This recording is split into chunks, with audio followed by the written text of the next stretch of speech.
ओम नमो भगवते वासुदेवाय।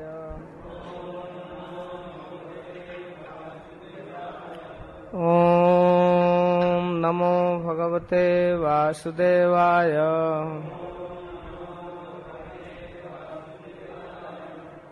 कल हम लोग सुन रहे थे सूर्यवंश नभग महाराज का चरित्र। नभग के पुत्र नाभाग भजन करने के लिए गए और उनके लौटने के पहले ही भाइयों ने अपनी संपत्ति बांट ली थी, लेकिन वो पिताजी के बताए हुए उपाय से बाद में धन प्राप्त कर लिए, जिसको कल सुने नाभाग महाराज का चरित्र। तो उसी क्रम में सुखदेव गोस्वामी कहते हैं कि उसी नभग के पुत्र थे नाभाग, और नाभाग महाराज जो भगवान रुद्र की कृपा से धन प्राप्त किए, उनके प्रसिद्ध पुत्र हैं अम्बरीश महाराज। अम्बरीश महाराज के विषय में एक अद्भुत बात कहते हैं कि ये अम्बरीश महाराज एक ऐसे धर्मात्मा भगवत भक्त थे जिनको ब्रह्म शाप भी कुछ नहीं बिगाड़ पाया, स्पर्श ही नहीं कर पाया। महाराज अम्बरीश को ब्रह्म शाप स्पर्श नहीं कर पाया, यह सुनकर महाराज परीक्षित को बड़ा कौतूहल हुआ और वो प्रश्न करते हैं कि हे भगवान, परम ज्ञानी राजर्षि अम्बरीश का चरित्र सुनना चाहते हैं।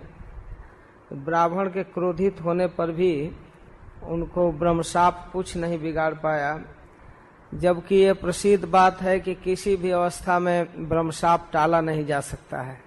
लेकिन महाराज अम्बरीश को स्पर्श नहीं कर पाया, इसका क्या कारण है? तो महाराज परीक्षित के इस कौतूहल का उत्तर देते हुए सुखदेव गोस्वामी कहते हैं कि महाराज अम्बरीश बिल्कुल भगवत परायण थे। उनकी प्रत्येक इंद्रियां कृष्ण में लगी हुई थी। यद्यपि वे अतुल संपत्ति प्राप्त किए थे, पृथ्वी के सातों द्वीप का एक छत्र चक्रवर्ती सम्राट थे। कभी कभी कई राजा होते हैं, कुछ छोटे छोटे क्षेत्र का स्वामी होते हैं, और कोई कोई राजा चक्रवर्ती सम्राट होता है। चक्रवर्ती सम्राट का अर्थ है कि संपूर्ण पृथ्वी के समस्त राजाओं के ऊपर इनका चक्र हो, छत्र हो, एक छत्र सम्राट या चक्रवर्ती सम्राट। और भी छोटे छोटे राजा होते हैं, लेकिन इनके अधीनस्थ होते हैं। अनेकों नौकर चाकर थे, लेकिन कभी भी वे संपत्ति के लोभ में नहीं पड़े। समझते थे कि एक दिन छूटने वाला है, स्वप्न तुल्य है। मेने ते दुर्लभम पुंसाम सर्वम तत्स्वप्न संस्तुतम द्वान विभव निर्माणम तमो विशति यत्पुमान। महाराज अम्बरीश समझते थे कि ये संपत्ति स्वप्न के समान है, और ये धन वैभव के लोभ में जो व्यक्ति पड़ेगा वो निश्चित तमो विशति नरक जाएगा। ये उनको पता था, अस्थायी ज्ञान। यह धन वैभव केवल नरक में डालने वाला है। इसलिए वासुदेवे भगवती तद भक्तेषु च साधुषु प्राप्तो भावम परम विश्वम जेनेदम लोष्टवत स्मृतम। इसलिए भगवान वासुदेव की भक्ति करते थे, वासुदेव श्री कृष्ण की और उनके प्रेमी भक्तों की। उनको भाव प्राप्त था भगवान कृष्ण में और उनके प्रेमी भक्तों में, साधुओं में। विश्वम जेनेदम लोष्टवत स्मृतम, और संपूर्ण विश्व की संपदा को तो मिट्टी समझते थे, मिट्टी की ढेला। अभी तक जितने राजाओं का वर्णन हुआ पीछे के 3 अध्यायों में, उसमें सूर्य वंश के राजाओं का इतना विस्तार से वर्णन नहीं हुआ। लेकिन महाराज अम्बरीश के चरित्र को सुखदेव गोस्वामी जल्दीबाजी में नहीं कह रहे हैं, विस्तार से कह रहे हैं। सवै मनः कृष्ण पदारविंदयो वचांसि वैकुंठ गुणानुवर्णने करौ हरेर मंदिर मार्जनादिशो श्रुतिम चकाराच्युत सत्कथोदय। उन्होंने अपना मन श्री कृष्ण के चरणारविंद में लगाया। सवै मनः कृष्ण पदारविंदयो, भगवान के चरण कमलों में अपने मन को लगाया। मन कृष्ण के चरणों में का अर्थ है भगवान के रूप में, भगवान के गुण, भगवान की लीला, भगवान के हर वस्तुओं में महाराज अम्बरीश का मन लगा हुआ था। और वाणी वैकुंठ गुणानुवर्णने, वाणी से भगवान के गुणों का वर्णन करते थे। जब भी बोलते थे भगवान के विषय में बोलते थे। आप सुन चुके हैं कि महाराज अम्बरीश चक्रवर्ती सम्राट थे, नौकर चाकर की कमी नहीं थी, फिर भी करौ हरेर मंदिर मार्जनादिशु, अपने हाथ से मंदिर मार्जन करते थे। नहीं कि नौकर रख दिए, पुजारी रख दिए, चल रहा है, नहीं, इनका अपना पर्सनल काम था मंदिर सेवा करना, मंदिर मार्जन करना, मंदिर की सफाई करना, श्रृंगार करना। यहाँ तक दूसरे पुराणों में वर्णन है कि अपनी पत्नी तक को नहीं नियुक्त करते थे। वो करती थी सहायता, लेकिन वो नहीं चाहते थे कि करे। एक बार इनको बहुत आश्चर्य हुआ, बहुत सेवा कर रहे थे, जमुना जी से जल ला रहे थे, सफाई किए, मंदिर धोए, सब चीज किए, फूल लाकर खुद लाते थे, माला बनाते थे, श्रृंगार करते, सब चीज स्वयं करते थे। तो इनकी पत्नी हेल्प के लिए पानी ला दी, रख दी, बाद में इनको ध्यान नहीं आया और जरूरत था ही प्रयोग कर लिए, लेकिन बाद में जब याद आया कि अरे पानी तो मैं लाया नहीं है, कैसे आ गया था, कौन लाया है, पता करने लगे तो उनकी पत्नी लाई थी। तो मना किए, नहीं, अकेले पर्सनल काम है, तुमको जो करना है अलग से अपना सेवा करो, या नौकर चाकर जिसको करना है अलग, हम स्वयं करेंगे। तो इस प्रकार महाराज अम्बरीश का मन लगा हुआ था। करो हरेर मंदिर मार्जन आदिशु, अपने हाथ से मंदिर मार्जन करते थे। और श्रुतिम चकारा च्युत्सत कथोदय, और कान भगवान के मंगलमयी कथा में श्रवण जो लगा था, दूसरी बातें सुनते ही नहीं थे, केवल सत्संग, केवल कृष्ण कथा। और जो खूब बढ़िया श्रृंगार कर देते थे तब देखते रहते थे खड़ा होकर भगवान। राजपाट कैसे चलेगा, क्या होगा, इसकी कोई चिंता नहीं। मुकुंद लिंगा लय दर्शने दिशऊ, आंख भगवान के श्री विग्रह को देखने में। और तदभृत गात्रा स्पर्शेंग संगम घ्राणम च तत्पाद सरोज सौरभे श्रीमद तुलस्या रसनाम तदर्पिते, आंख से भगवान के दर्शन करते थे नेत्र से, और अंग संग भगवत भक्तों के शरीर स्पर्श में, भक्तों की सेवा करने में, भक्तों के साथ रहने में उनका समय बीतता था। नासिका से भगवान पर चढ़ाई हुई तुलसी का गंध लेने में, नाक भी दूसरा सेंट इधर उधर नहीं लेते। श्रीमद तुलस्या रसनाम तदर्पिते, जो भगवान के चरणों में अर्पित तुलसी है उसको सूंघने में नाक लगाए थे। पादौ हरेर क्षेत्र पदानुसर्पणे शिरौ ऋषिकेश पदा विवंदने, कामम च दासे न तु काम कामया यथो तमश्लोक जनाश्रया रति। अम्बरीश महाराज अपने पैर से पैदल चलते थे, मंदिर जाते या परिक्रमा करते थे। अब विचार कीजिए कि उनके लिए सवारी की कमी थी, लेकिन पैदल चलते थे। हरेर क्षेत्र पदानुसार पड़े, भगवान के क्षेत्र में, भगवान के धाम, भगवान के मंदिर, और इस प्रकार से महाराज अम्बरीश का समय बीतता था। और सिर से बार बार भगवान को प्रणाम करते थे। कुछ लोग नहीं जानते हैं, मंदिर में आने पर भी बहुत कृपा करेंगे तो हाथ जोड़ लेंगे, सिर नहीं झुकाते हैं।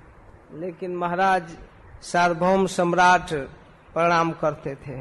कामम च दासे न तु काम कामया, इच्छा भोग की नहीं थी, दास्यता की इच्छा थी कि हम भगवान की सेवा करें। कामम च दासे, काम मतलब कामना, मन में विविध प्रकार की इच्छा, वासना थी दास्य का। न तु काम कामया, संसारिक भोग की कामना नहीं थी। मान लीजिए केवल इतना कह दे कि उनके मन में भगवान की सेवा की वासना थी तो इतना भी काफी हो गया। लेकिन कह रहे हैं कि न तु काम कामया, संसारिक भोग की कोई कामना नहीं। यथो तमश्लोक जनाश्रया रति, और इसके अलावा सेवा के अतिरिक्त कोई कामना थी तो भगवान के भक्तों के साथ रहने की, उनके साथ निवास करने की। एकदम परफेक्ट सन्यासी जैसा वर्णन हो रहा है। एक गृहस्थ और राजा का वर्णन है, लेकिन देखिए किसी सन्यासी से कम नहीं है। महाराज अम्बरीश, महाराज युधिष्ठिर, महाराज परीक्षित और महाराज निमि, जनक, महाराज पृथु, ऐसे कई राजा हैं जो नाम मात्र के राजा थे, सन्यासी शिरोमणि थे। महाराज युधिष्ठिर भी इसी स्तर के राजा थे, उनका मन नहीं लगता था।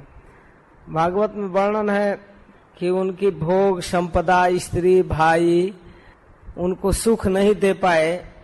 जैसे भूखे प्यासे व्यक्ति को फूल माला, चंदन या अगरबत्ती, आरती अच्छा नहीं लगता है। खूब भूख लगा हो, प्यास लगा हो, किसी को पानी मांग रहा है तो रुकिए थोड़ा चंदन लगा देते हैं, माला पहनाते हैं, अब अगरबत्ती लाता है, आरती करता है, इसी में लगा दिया 45 मिनट 1 घंटा। वो मांग रहा है पानी और दे रहे हैं अगरबत्ती, तो अच्छा नहीं लगता है। उस समय प्यास लगी है। वैसे ही महाराज युधिष्ठिर का मन केवल कृष्ण में लगा हुआ था। राज वैभव और रानी, भाई, ये सब कुछ भी अच्छा नहीं लग रहा था। उसी प्रकार के थे महाराज परीक्षित, और निमि महाराज भी उसी स्तर के थे, उनको विदेह कहा गया। और देखिए अम्बरीश महाराज भी इसी स्तर। इस प्रकार भगवान के भक्तों में रहने में उनको अच्छा लगता था। इस प्रकार उनका सारा समय भगवान की भक्ति में एवं सदा कर्म कलाप मात्मन परे धिजज्ञे भगवत्यधोक्षजे सर्वात्म भावम विदधन महिमिमाम तन्निष्ठ विप्रा भीत ससासह। इस प्रकार वे सारे कर्मों को यज्ञ पुरुष भगवान को अर्पित करके सब कुछ समर्पित कर दिए थे, और भगवत भक्त ब्राह्मणों की आज्ञा से पृथ्वी का शासन करते थे। अपना कोई नियम कानून नहीं, जैसे ब्राह्मण चाहते थे वैसे करते थे। और मुख्य रूप से वशिष्ठ जी सूर्य कुल के गुरु हैं, उनकी आज्ञा से यज्ञ भी किए, बहुत बड़े बड़े यज्ञ किए। विस्तार से इनकी कथा है, उनको संक्षेप में कहना पड़ेगा, कई कथाओं को अभी कहना है। तो इस प्रकार वशिष्ठ जी की अध्यक्षता में कई महान यज्ञ भी किए, विष्णु की आराधना, जगपति भगवान की आराधना की, अश्वमेध यज्ञों के द्वारा भी। मुख्य रूप से इनका रूटीन जो आप सुने वो था ही, तो व्यक्तिगत और प्रतिदिन का रूटीन था भगवान की सेवा करना। एक तपस्वी जैसा अनासक्त भाव से घर गृहस्थी में रहते थे।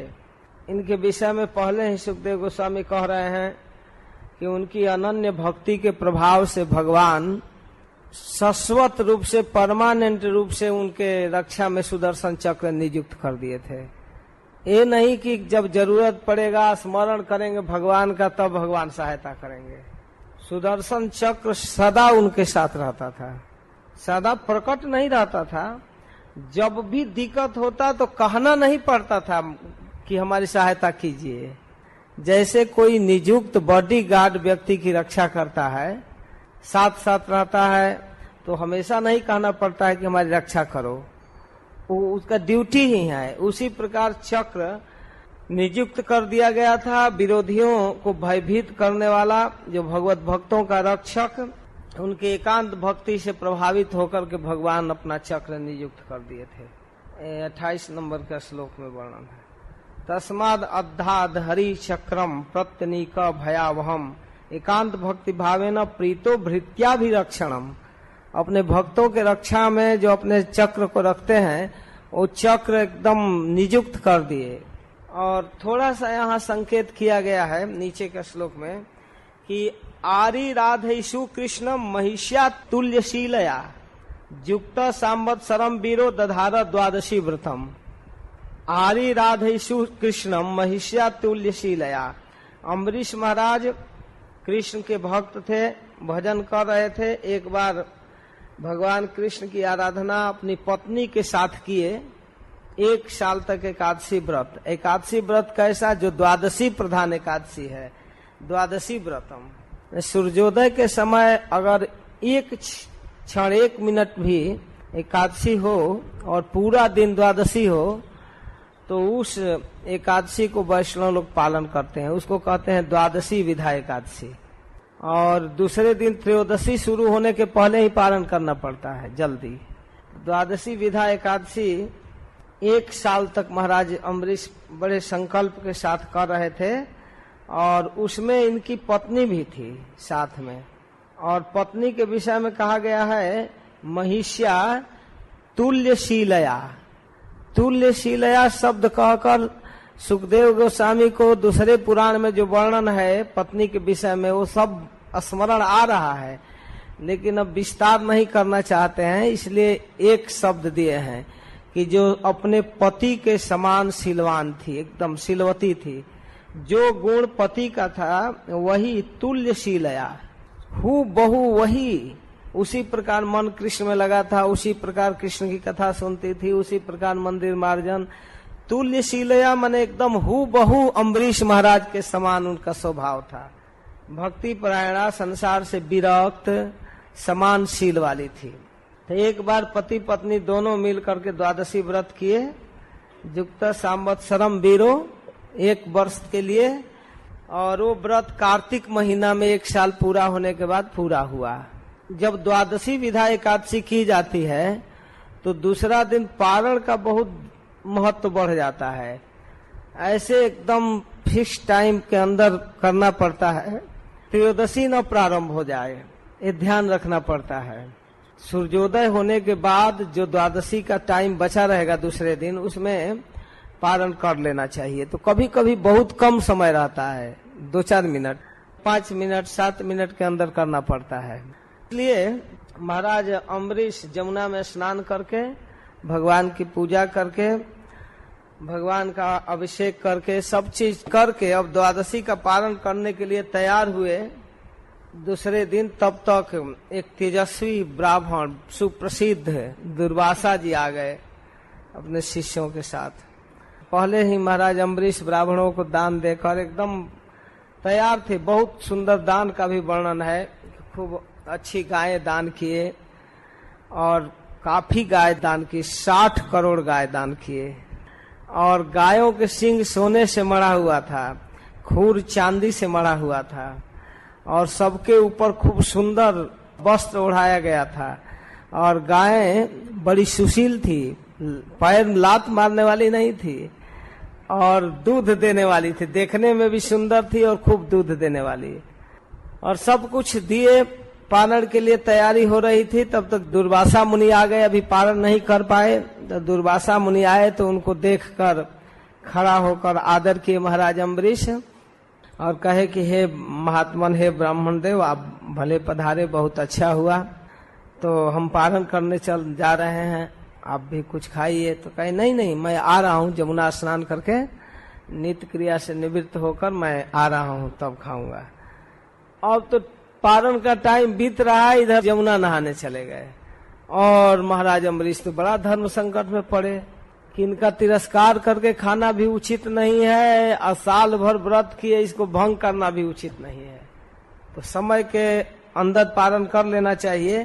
तो दूसरे ब्राह्मणों से महाराज अम्बरीश ने सलाह लिया कि क्या किया जाए, ब्राह्मण को बिना खिलाए खाना भी पाप है, और द्वादशी रहते पारण कर लेना भी, अगर हम बीत जाने पर खाएंगे तो ठीक नहीं होगा। तब ब्राह्मणों ने विचार किया, निर्जला व्रत करते थे, ये जल जो है तुलसी समन्वित जल, भगवान का चरणोदक, तो आप इसको ले सकते हैं। जल खाना भी है और नहीं खाना भी है, दोनों। इसलिए आप केवल जल से पारण कर लीजिए, कोई बात नहीं है। भोजन भी है और नहीं भी भोजन है, जल पी लेना, भोजन करना भी है और नहीं भी करना है। अम्बसा केवले नाथ करिषे व्रत पारणम प्राहुर अभक्षणम विप्रा यसितम नासितम चतत। इंतजार करते रहे, एकदम अंतिम क्षण बीत रहा था, तब अब क्या करे, व्रत की रक्षा के लिए थोड़ा सा पानी पी लिए। अब उधर से दुर्वासा जी जब लौटे तो परम तेजस्वी भूत भविष्य दृष्टा, उनको भी पता था कि टाइम बीत रहा था। तो कहे कि अच्छा, ये राजा पारण किया कि नहीं। तो अपने जोग बल से जान गए, बिना किसी से पूछे, कि ये पारण कर चुका है, पारण कर चुका है, क्या खाया है, पानी भर पिया है 1-2 घूंट की, और कुछ खाया है, इसका भी पता लगाना चाहिए ना। तो केवल इतना ही इनको पता चला कि पारण कर चुका है, बस खा चुका है। एकदम क्रोध से थर-थर कांपने लगे, एकदम भौहें चढ़ गई, मुंह विकट हो गया। और महाराज अम्बरीश हाथ जोड़कर खड़े हैं, और उसी समय एकदम डांटते हुए, अरे क्रूर, तुमने हमारा अपमान किया है, धन के मद में मतवाला है, भगवान की भक्ति तो तुमको स्पर्श भी नहीं की है। अगर तुम्हारे अंदर भक्ति होती तो इस प्रकार हमारा अपमान नहीं करता। अरे नीच, तुमने धर्म का उल्लंघन किया है। मैं अतिथि के रूप में यहाँ उपस्थित हूँ और मुझको बिना खिलाए खाया है, बिना खिलाए खाया है, तो इस नीच कर्म का फल अभी भोगेगा। अभी तुमको मैं बताता हूँ, अभी तुमको तुम्हारे कर्मों का फल चखाता हूँ। इतना कहकर एकदम क्रोध में जल रहे थे और जलते हुए अपने जटा को उखाड़े, एक जटा को, और उखाड़ करके एकदम क्रोध में एकदम धरती पर पटक दिए और उस जटा से कृत्या उत्पन्न हो गई, एकदम भयंकर राक्षसी। आग के समान दहकते हुए शूल लिए हुए तलवार लेकर महाराज अम्बरीश की तरफ दौड़ी मारने के लिए, कृत्या उत्पन्न कर दिए। उस समय उसके पैरों की धमक से पृथ्वी कांप रही थी, लेकिन महाराज अम्बरीश एक डेग भी पीछे नहीं हटे, एकदम चुपचाप बस जहाँ थे वहीं थे। ठीक है, जो होगा देखा जाएगा। अब बस सदा महाराज अम्बरीश की सेवा में नियुक्त रहने वाला भगवान का चक्र कृत्या को तो तुरंत नष्ट किया ही, तुरंत काट दिया। अब दुर्वासा के ऊपर चल पड़ा, तो दुर्वासा जी का तो हालत गंभीर। अब पहचान गए कि विष्णु का चक्र है और इसका कोई प्रतिकार नहीं है, ये भी पता है। दुनिया का कोई अस्त्र सुदर्शन के वेग को नहीं रोक सकता है। अब अम्बरीश महाराज के इस प्रभाव को देखकर दुर्वासा जी एकदम कांप गए और भागने लगे। अब उनकी सारी तेजाई और सारा जो बल था ब्रह्म तेज, वो सब खत्म। लगे भागने, भागते भागते उनको कोई बचा नहीं पा रहा था। एकदम पर्वत की गुफाओं में जाते थे, जिधर दौड़ जाते थे उधर सुदर्शन चल रहा है। एकदम आकाश में पृथ्वी, अतल, बीतल, समुद्र, स्वर्ग लोक तक गए, लेकिन कहीं कोई रक्षा नहीं कर पाया। तो फिर अपना त्राण ढूंढते हुए ब्रह्मा जी के पास गए और बोले, हे ब्रह्मन, आप स्वयंभू हैं, भगवान के इस तेजोमय चक्र से मेरी रक्षा कीजिए। आप स्वयं से उत्पन्न हैं, भगवान से उत्पन्न है, आप हमारी रक्षा। ब्रह्मा जी कहेगी, नहीं नहीं, मैं ही सुदर्शन से रक्षा कर सकता हूँ। जो प्रभु इस जगत की सृष्टि करते हैं और वो अगर भू भंग मात्र से जलाना चाहे जब तब जला देते हैं। नहीं नहीं दुर्वासा, मैं, भगवान शिव, दक्ष, भृगु आदि जितने प्रजापति हैं सब उनके आज्ञा के अंदर बंधे हुए उनका नौकर हैं। हम उनकी आज्ञा का उल्लंघन नहीं कर सकते। उनकी आज्ञा है कि अम्बरीश के विरोध करने वाला का सुदर्शन नाश करेगा। तुम अम्बरीश का विरोध किए हो, इसलिए तुम्हारा नाश करने के लिए सुदर्शन नियुक्त है। हम भगवान की इच्छा का विरोध नहीं कर सकते। तब वहां से भागकर कैलाश पर गए शिव जी के पास। शिव जी ने भी वही बात कही, नहीं नहीं, इससे हम कुछ नहीं कर सकते, हमारे पास कोई सामर्थ्य नहीं है। अब क्या करें, वो तो सारे सिद्ध मुनि सनत कुमार सब देख रहे हैं, दुर्वासा जी की सहायता कोई नहीं कर पा रहा है। तो दुर्वासा जी अब भागते भागते भगवान के धाम में गए, बैकुंठ जो सत्यलोक के ऊपर है। दुर्वासा जी भगवान के पास पहुंचे, पहुंच करके एकदम कहने लगे, हे नाथ, हे अच्युत, आप संतों के एकमात्र वांछनीय है। हे प्रभु, हे विश्व के जीवन दाता, मैं अपराधी हूँ, आप मेरी रक्षा कीजिए। मैं आपका प्रभाव और आपके भक्तों का प्रभाव नहीं जान पाया। मेरे द्वारा आपके भक्त अम्बरीश के प्रति अपराध हुआ, आप मेरी रक्षा कीजिए। आपके नाम उच्चारण मात्र से लोगों की नरक से रक्षा हो जाता है और हमारी ये दुर्दशा हो रही है अनंत। कीर्तन कर रहे हैं, भगवान के अनेक नामों को बोल रहे हैं, लेकिन वो नाम उनकी रक्षा नहीं कर पा रहा है। न नाम रक्षा कर पा रहा है, न भगवान रक्षा कर पाए। देखिए अद्भुत कथा है। भगवान के शरण में है, भगवान शरणागत वत्सल हैं, जो शरण में आ जाता है उसकी रक्षा करते हैं। लेकिन वैष्णव के अपराधी की रक्षा न भगवान कर सकते हैं, न भगवान का नाम कर सकता है। भगवान कहने लगे, दुर्वासा जी, आप मेरे स्वभाव को नहीं जानते हैं। अहम भक्त पराधीनो, ये स्वतंत्र युवा द्विज, साधु भी ग्रस्त हृदय, भक्त ही भक्त जन प्रिय। मेरा कोई स्वतंत्र अस्तित्व नहीं है। मेरे जो भक्त हैं ना, उनके मैं अधीन हूँ। मुझ में तनिक भी अपनी अलग स्वतंत्रता नहीं है। मेरे सीधे साधे भक्त हृदय से मुझसे प्रेम करते हैं, मैं उनके हाथ में बंध जाता हूँ। भक्त जन मुझसे प्रेम करते हैं, इसलिए मैं उनकी इच्छा का विरोध नहीं कर सकता। ब्रह्मन अपने भक्तों का एकमात्र आश्रय मैं हूँ। भक्त लोग मेरे अतिरिक्त किसी के आश्रय में नहीं जाते हैं। और मैं भक्तों के अतिरिक्त किसी को कुछ नहीं समझता हूँ। इसलिए नाहम मात्मान मासा से मद भक्तई साधु भीर बिना श्रियम चात्यंतकीम ब्रह्मन जैसाम गति रहम परा।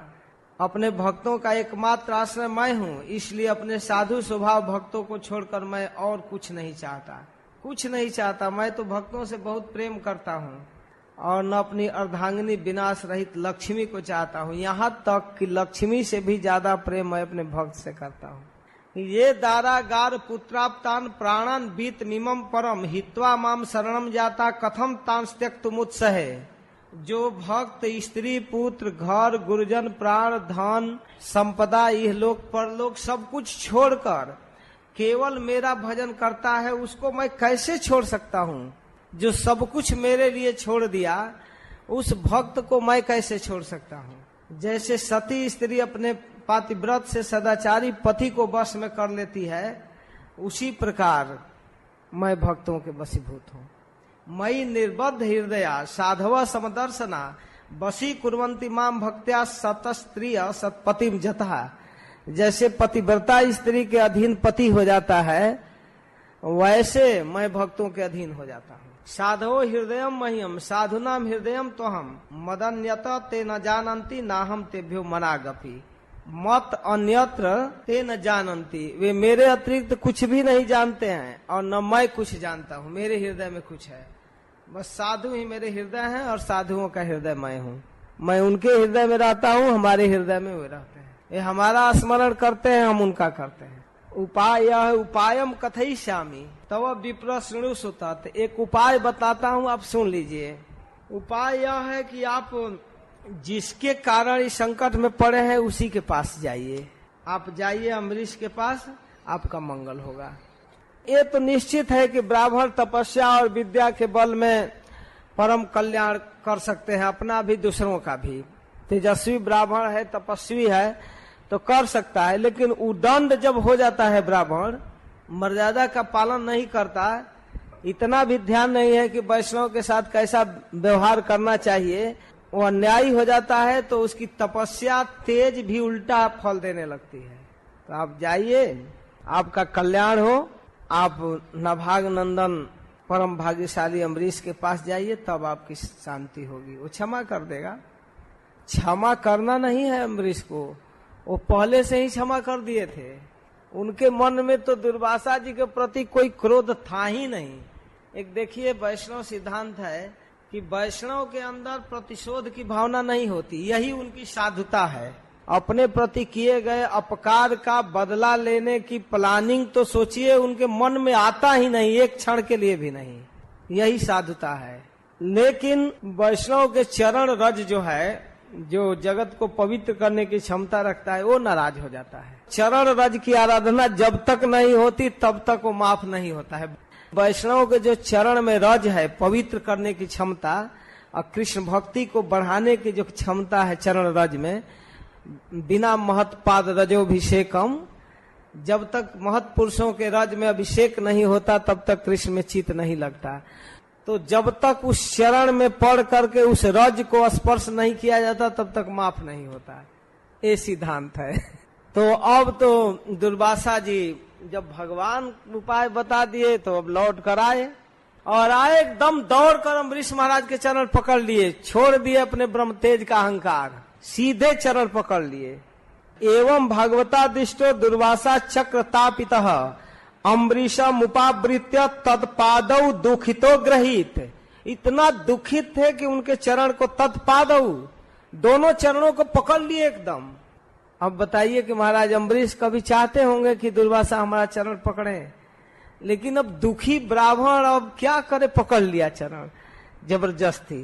दुर्वासा जी की चेष्टा देखकर अम्बरीश महाराज तो एकदम घबरा गए और चक्र से प्रार्थना करने लगे, हे प्रभु, हे सुदर्शन चक्र, आप अग्नि स्वरूप हैं, आप सर्व समर्थ हैं, आपके तेज के सामने किसी भी ग्रह नक्षत्र सूर्य चंद्रमा का तेज फीका पड़ जाता है।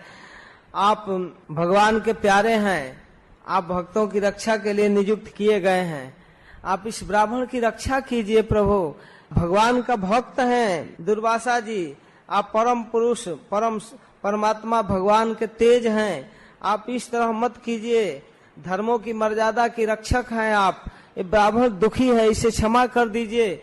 बहुत स्तुति कर रहे हैं, माफ कर दीजिए, माफ कर दीजिए। सब कहते कहते अंत में कहते हैं, हमारे ऊपर आप अनुग्रह कीजिए।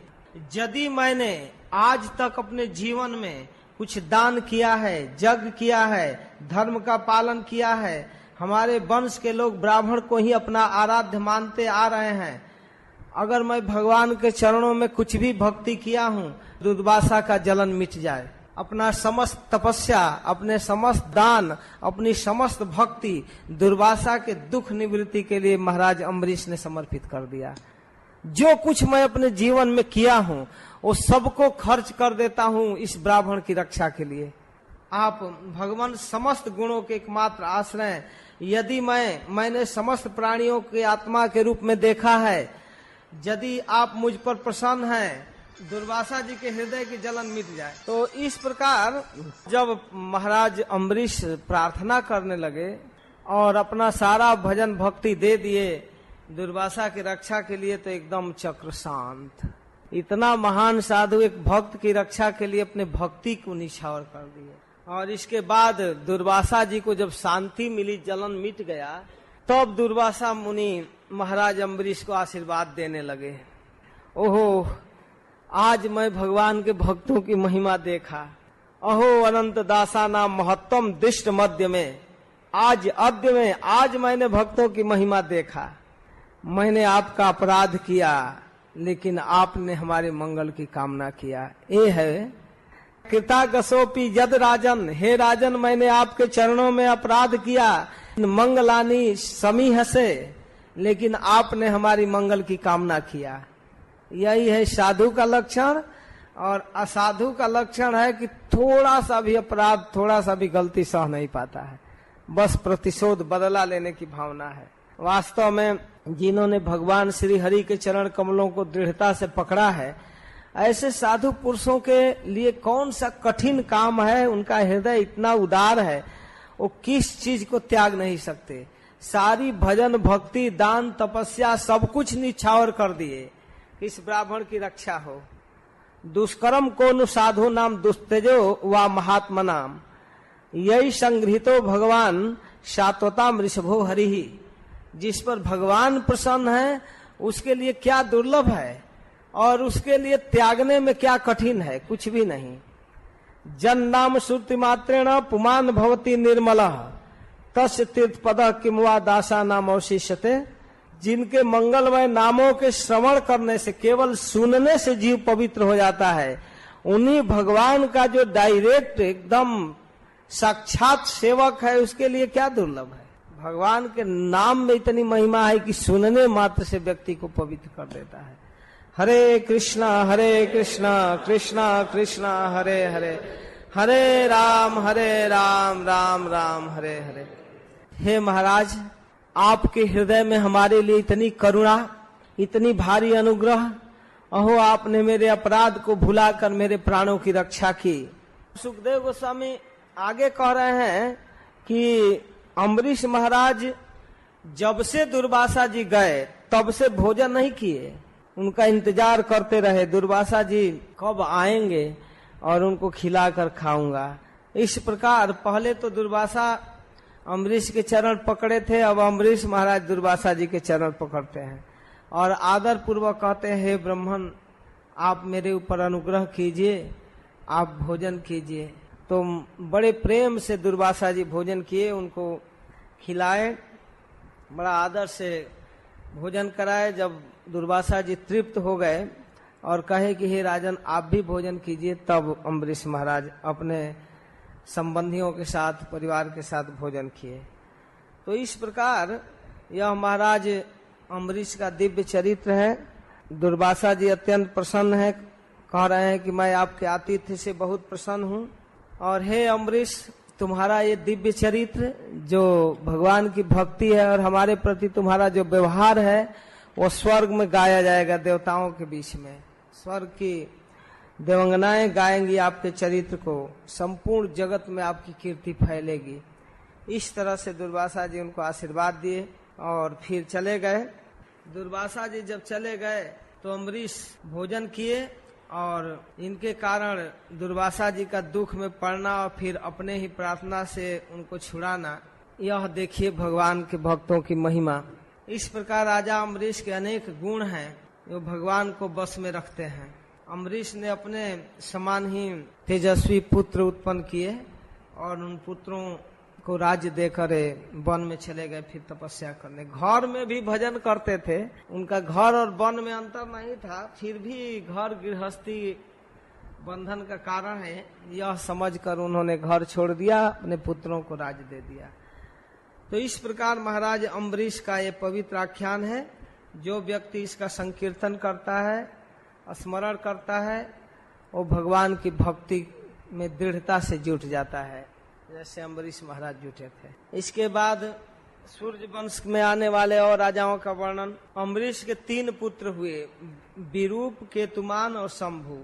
विरूप से पिशदस और उनका रथितर, और रथितर संतानहीन थे और वंश परंपरा की रक्षा के लिए उसने अंगिरा ऋषि से प्रार्थना की, तो अंगिरा ने उनके पत्नी से ब्रह्म तेज से युक्त कई संतान उत्पन्न किए।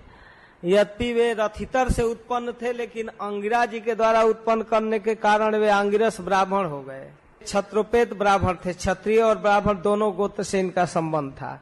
इस प्रकार स्वयंभू मनु के पुत्रों का वर्णन कर रहे हैं सुखदेव गोस्वामी। तो 9 पुत्रों के तो विषय में संक्षेप में कुछ कह दिए। अब 10वां पुत्र हैं सबसे बड़े इक्ष्वाकु महाराज। तो इक्ष्वाकु महाराज के विषय में वर्णन करते हैं। तो आगे कहते हैं कि इक्ष्वाकु महाराज 100 पुत्र उत्पन्न किए और उसमें सबसे बड़े 3 थे, विकुक्षी, निमि और दंडक। और उनसे छोटे 25 पुत्र आर्यावर्त के पूर्व भाग के राजा हुए और 25 पश्चिम भाग के, और 3 मध्य भाग के राजा हुए, जो तीन जिनका नाम रखा गया, विकुक्षी, निमि और दंडक। और शेष 47 जो बचे वो दक्षिण प्रदेश के। एक बार इक्ष्वाकु ने अष्टका श्राद्ध करने के लिए अपने पुत्र विकुक्षी को अपने पितरों के तर्पण के लिए भेजे कि आप जाओ पवित्र पशुओं का मांस लेकर आओ श्राद्ध करने के लिए। पहले कभी कभी वर्णन है शास्त्रों में कि पितरों को भी मांस दिया जाता था।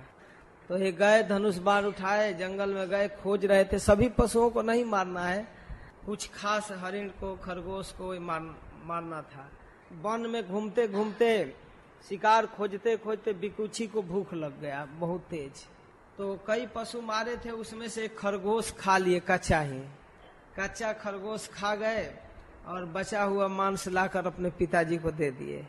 वशिष्ठ जी जब श्राद्ध में अर्पण करने चले तो उनको पता चल गया, कहे अरे ये तो उच्छिष्ट है, ये तो मांस पितरों को देने लायक नहीं है, झूठा है। इक्ष्वाकु महाराज को बड़ा आश्चर्य हुआ, इस तरह की गलती कैसे कर दिया। तो यह सुनकर महाराज इक्ष्वाकु को बड़ा कष्ट हुआ। पिता के आज्ञा का उल्लंघन करने के कारण इक्ष्वाकु ने उसे देश से निकालने का आदेश कर दिया, तुम हमारे राज्य में नहीं रह सकते हो। तो अब निकल गए बेचारे, अब करें क्या। इसके बाद गुरु वशिष्ठ के कृपा से योग द्वारा शरीर पर त्याग करके महाराज इक्ष्वाकु परम पद प्राप्त किए। तो पिता के देहांत होने के बाद इक्ष्वाकु महाराज के बाद वो राजधानी लौटे विकुक्षी। वशिष्ठ जी फिर उनको राजा बना दिए और वो खरगोश खाने वाला विकुक्षी ससाद नाम से प्रसिद्ध हुआ और इतना तेजस्वी राजा हुआ कि असुरों का जब आक्रमण इंद्र पर होने लगा तब वो आया विकुक्षी महाराज के पास सहायता लेने के लिए। इंद्र जब सहायता लेने के लिए आए, कहे ठीक है हम आपकी सहायता करेंगे। गए, लेकिन हम ऐसे नहीं लड़ेंगे असुरों से। वो नगर बना बना कर विशाल नगर लड़ते थे, अब बहुत ऐश्वर्य था असुरों के पास। तो कहे कि हम लड़ेंगे तब जब तुम हमारा सवारी बनोगे, वाहन बनोगे, हम इंद्र के ऊपर चढ़कर युद्ध करेंगे, कोई दूसरे रथ पर नहीं, इंद्र पर ही चढ़ेंगे। अब तो बड़ा दिक्कत हुआ कि देवराज इंद्र को ही सवारी बनाने लगे। सब लोग देवता विरोध कर, इंद्र तैयार नहीं हो रहे थे। जब नहीं तैयार हो रहे थे तो सब देवता कहने लगे, भगवान स्वयं कहे कि कोई बात नहीं देवराज, तुम बैल बन जाओ और तुम्हारे ऊपर चढ़कर विकुक्षी युद्ध करेगा, ये हमारे तेज से समन्वित है, इस युद्ध में जीतेगा। तो भगवान की आज्ञा मानकर इंद्र बैल बन गए। जब इंद्र के ऊपर बैठा युद्ध करने के लिए तो नाम हो गया इंद्रवाह। बैल के ककुत के पास बैठा तो ककुत्स। दैत्यों को हरा दिया तो इनका नाम हुआ पुरंजय। कई नाम था। और पहले घर का नाम था बिकुक्षी। खरगोश खाने के कारण ससाद, इंद्र का सवारी करने के कारण इंद्रवाह, पुर जीतने के कारण पुरंजय, बैल के डील के पास बैठने के कारण ककुस्त। तो इस प्रकार बड़ा प्रसिद्ध नाम हुआ पुरंजय। बड़ा तेजस्वी राजा हुआ सूर्यवंश में। और इसके बाद पुरंजय का पुत्र हुआ अनेना। उसका पुत्र पृथु, पृथु के विश्वरंध्री, और उसके चंद्र, चंद्र के जोनास। जोनास भी एक तेजस्वी राजा थे। जोनास के पुत्र हुए साबस्त, वो साबस्तीपुर बसाए। और उनके बृहदस्व, और बृहदस्व के कोलास। और उन्होंने उत्तंग ऋषि को प्रसन्न करने के लिए 21,000 पुत्रों के साथ धुंधु नामक दैत्य का वध किया था। इसलिए उनका नाम हो गया था धुंधुमार, कोलास का। और इसके बाद धुंधु दैत्य के मुख से आग निकला, जिसे उनके पुत्र जल गए थे। 3 बचे थे, दृढ़ास्व, कपिलास और भद्रास्व। दृढ़ास्व से हर्यास्व, अर्यास्व से निकुंभ। और फिर इसी वंश में आगे चलकर फिर एक राजा हुए जोनास। जोनास एक पहले भी थे, दूसरा जोनास है। उसी वंश परंपरा में जोनास हुए। और जोनास संतानहीन थे, इसलिए वो बहुत दुखी रहते थे और अपने 100 स्त्रियों के साथ वन में गए थे पुत्र प्राप्ति के लिए। और एकाग्रता से तपस्या कर रहे थे, यज्ञ कर रहे थे। एक दिन महाराज जोनास को रात को बहुत जोर से प्यास लग गई। प्यास लगी तो अब पानी खोजने लगे। सभी लोग सो गए थे रात को। जगमंडप में सारे ब्राह्मण भी सो गए थे, कोई जगह नहीं था, पानी खोज रहे थे। तो अभिमंत्रित जल जो रखा गया था किसी कलश में, अब देखे यही पानी है, उनको समझ में नहीं आया कि ये अभिमंत्रित है ब्राह्मणों के द्वारा, उसी को उठाकर पी गए। सुबह में जब ऋषि लोग जगे और अपनी नित्य क्रिया से निवृत्त होकर हवन आदि तो कहे, अरे ये कलश का पानी किसने पिया? लगे पूछने। तब तक मालूम पड़ा कि भगवान की अद्भुत प्रेरणा जोनास पी लिया है। अब तो एकदम ऋषि लोग भगवान पर आश्चर्यचकित हो गए। हे प्रभु, आपकी क्या इच्छा है?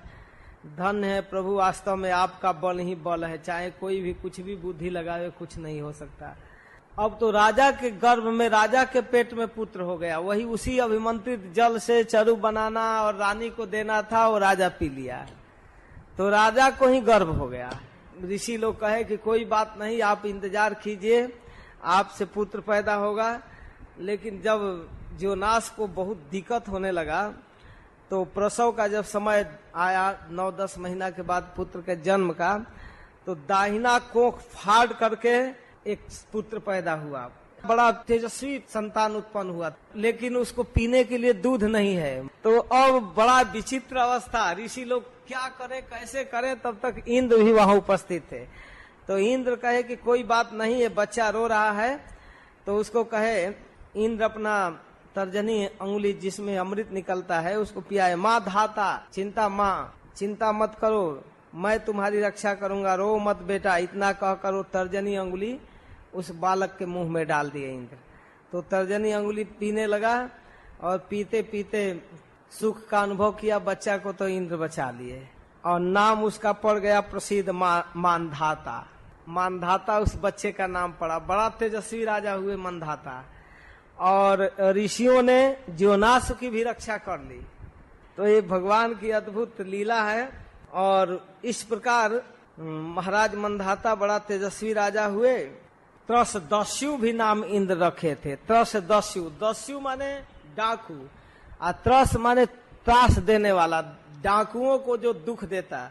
उस समय बड़े बड़े डाकू रावण आदि थे जो लुटेरे, वो भी मानधाता से डरते थे, भयभीत रहते थे। तो मानधाता चक्रवर्ती सम्राट हुए, बड़े तेजस्वी, 7 द्वीप पृथ्वी का राजा थे। महाराज मानधाता शशि बिंदु की पुत्री बिंदुमती से विवाह किए और उनके गर्भ से 3 पुत्र प्राप्त किए।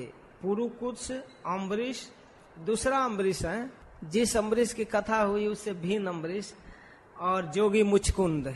ये सूर्य वंश के राजा हैं। और देखिए इनकी राजधानी उस समय सूर्यवंशों की राजधानी जमुना तट पर उधर मथुरा के में था। बाद में लोग सरजू के तरफ अपनी राजधानी बनाए।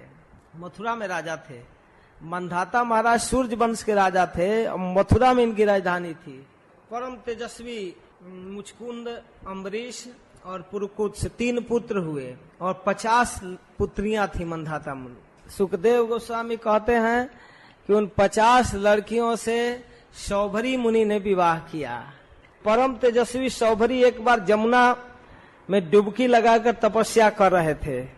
जल में अंदर प्रवेश करते थे और प्रवेश करके बैठ जाते थे। वो दुनिया नहीं दिखाई देता। जल का जो सतह था आगे पीछे चारों तरफ हट जाता था, एकदम शीशे का घर बन जाता।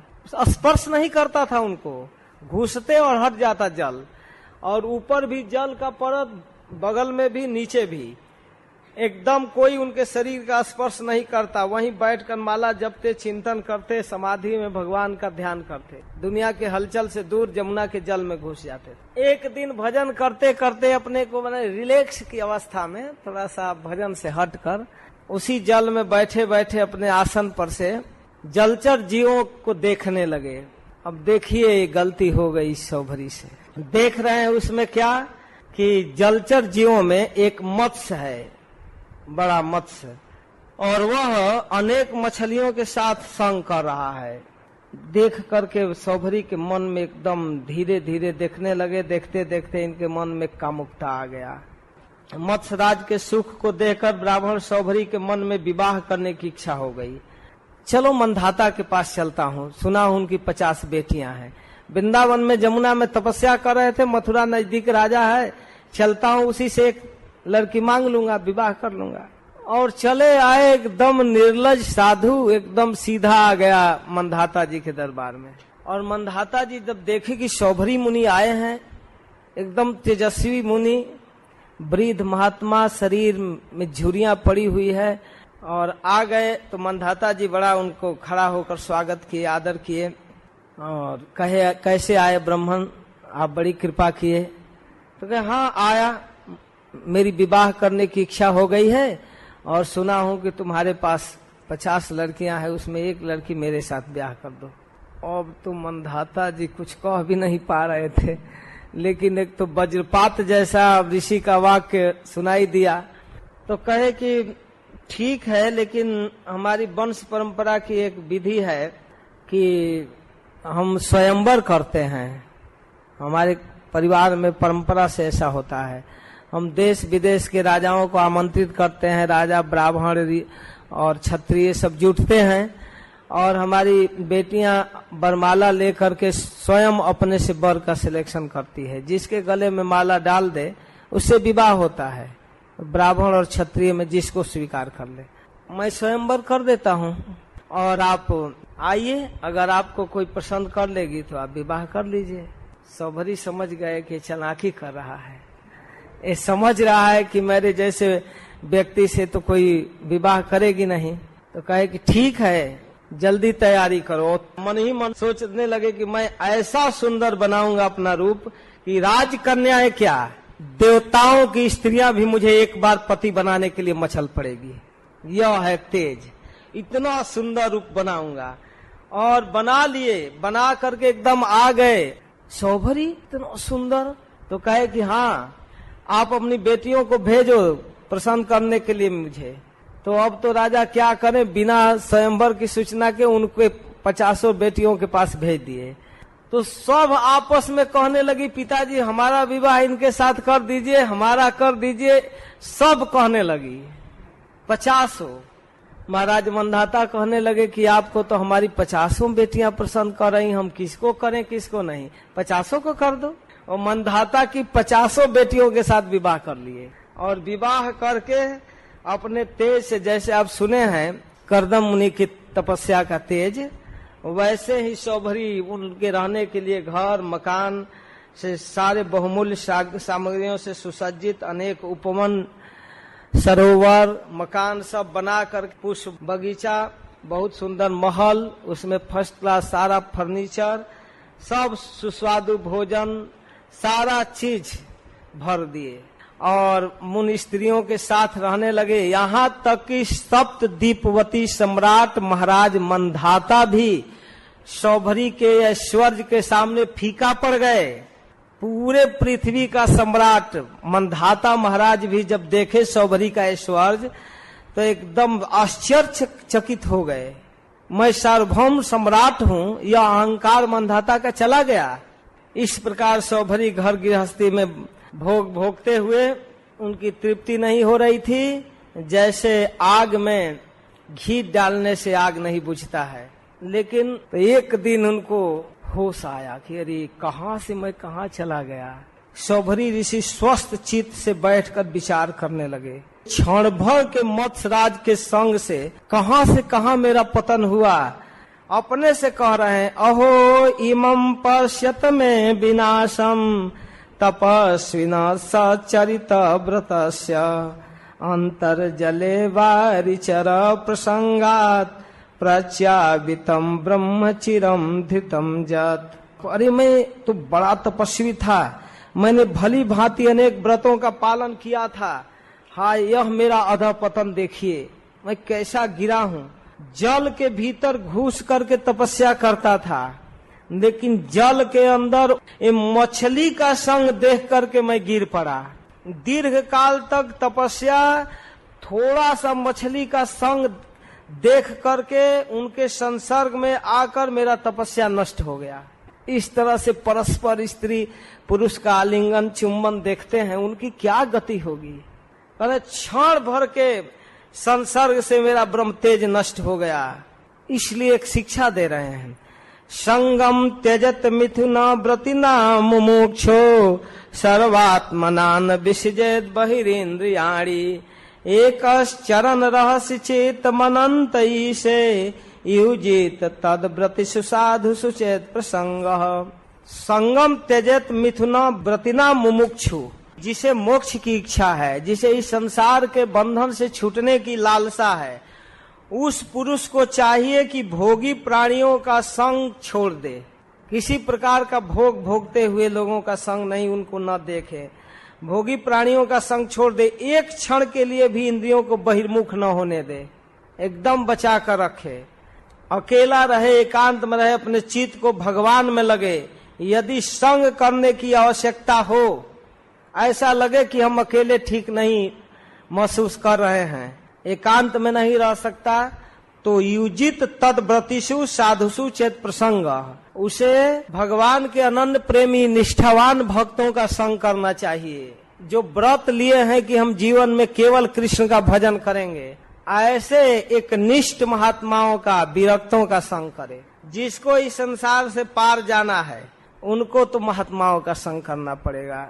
सारा सिद्धांत यहीं आकर समाप्त होता है। वो चाहे कोई आचार्य बोले या भगवान बोले, एक ही बात बोलते हैं, महात्माओं का संग करना चाहिए। पहले मैं अकेला तपस्या में लीन था, अपनी दशा को कह रहे हैं। फिर मछली के संग करने से 50 हो गया, 51 हो गया, और आज संतान के रूप में 50,000 हूँ। इतनी माया बढ़ गई है कि हमारी बुद्धि हर ली गई। सारी भक्ति की क्षमता, सामर्थ्य बस इन लोगों के सोचने में ही पड़ गया है। सारी लालसा बस यही। अब नहीं, बहुत हो गया। देखिए भजन किए थे, भजन काम दे दिया इसी जीवन में, एकदम चेत गए। सौभरी जी को कोई अलग से प्रीचिंग नहीं किया, अपने से चेत गए। वृंदावन धाम में रहते थे, महात्मा लोग आया करते थे, देख देख कर तरस आ गई होगी। अपने समय के भक्त लोग ज्यों के त्यों विरक्ति में भजन कर रहे हैं, और उनके साथ का मैं यहाँ गृहस्थी में मर रहा हूँ। अब इनको चेत हुई, कुछ दिन घर में रहे, फिर विरक्त होकर संन्यास ले लिए। तो लड़कियां भी तो मंधाता की थी, बहुत बड़े राजा और भगवान के भक्त, वो सब अपने पति को सर्वस्व मानने वाली, वो भी कही कि नहीं नहीं, हम लोग भी आपके साथ वन में चलेंगे। और सारे पुत्र पौत्रों को राज्य छोड़कर सौभरी मुनि तपस्या करने गए, और साथ में उनकी स्त्रियां भी गई। और फिर भजन के प्रभाव से अपने शरीर को भगवान के भक्ति में लीन करके समाधि में युक्त होकर के इन्होंने शरीर छोड़ दिया। और उनकी स्त्रियां भी उनका अनुगमन की, उनके साथ उनके चिता में उनको जलाते हुए सब सती हो गई 50। और जिस गति को सौभरी मुनि प्राप्त किए उस गति को उनकी पत्नियां भी प्राप्त की। फिर आगे हरिश्चंद्र की कथा है। राजा हरिश्चंद्र इसी सूर्य वंश में एक तेजस्वी राजा हुए हैं। इस प्रकार मंधाता के पुत्रों में अम्बरीश थे, दूसरा अम्बरीश मंधाता के पुत्र, और ज्योनास जी ने इनको पुत्र के जैसा मानते थे। इनसे जो पुत्र हुए उनको ज्योनास कहा गया, अम्बरीश के पुत्र को। तो इस प्रकार विविध प्रकार से इनके अवान्तर गोत्र भी हुए। इनके गोत्र में कुछ ब्राह्मण, कुछ दूसरे लोग भी उत्पन्न हुए आगे चलकर। नागराज वासुकी की नागों की बहन नर्मदा से विवाह किए और वासुकी की आज्ञा से नर्मदा उनको रसातल लेकर आई थी और गंधर्वों का वध किए। नागों ने भी इनका बहुत सम्मान किया। तो पुरुकुत्स के त्रस दस्यु नामक पुत्र हुए। इस प्रकार इनके पुत्र हुए अनरण्य, हर्यस और अरुण। अरुण के त्रिबंधन और उनके सतव्रत, और यही सतव्रत त्रिशंकु नाम से विख्यात हुए आगे चलकर। यद्यपि त्रिशंकु अपने पिता और गुरु के शाप से चंडाल हो गए थे।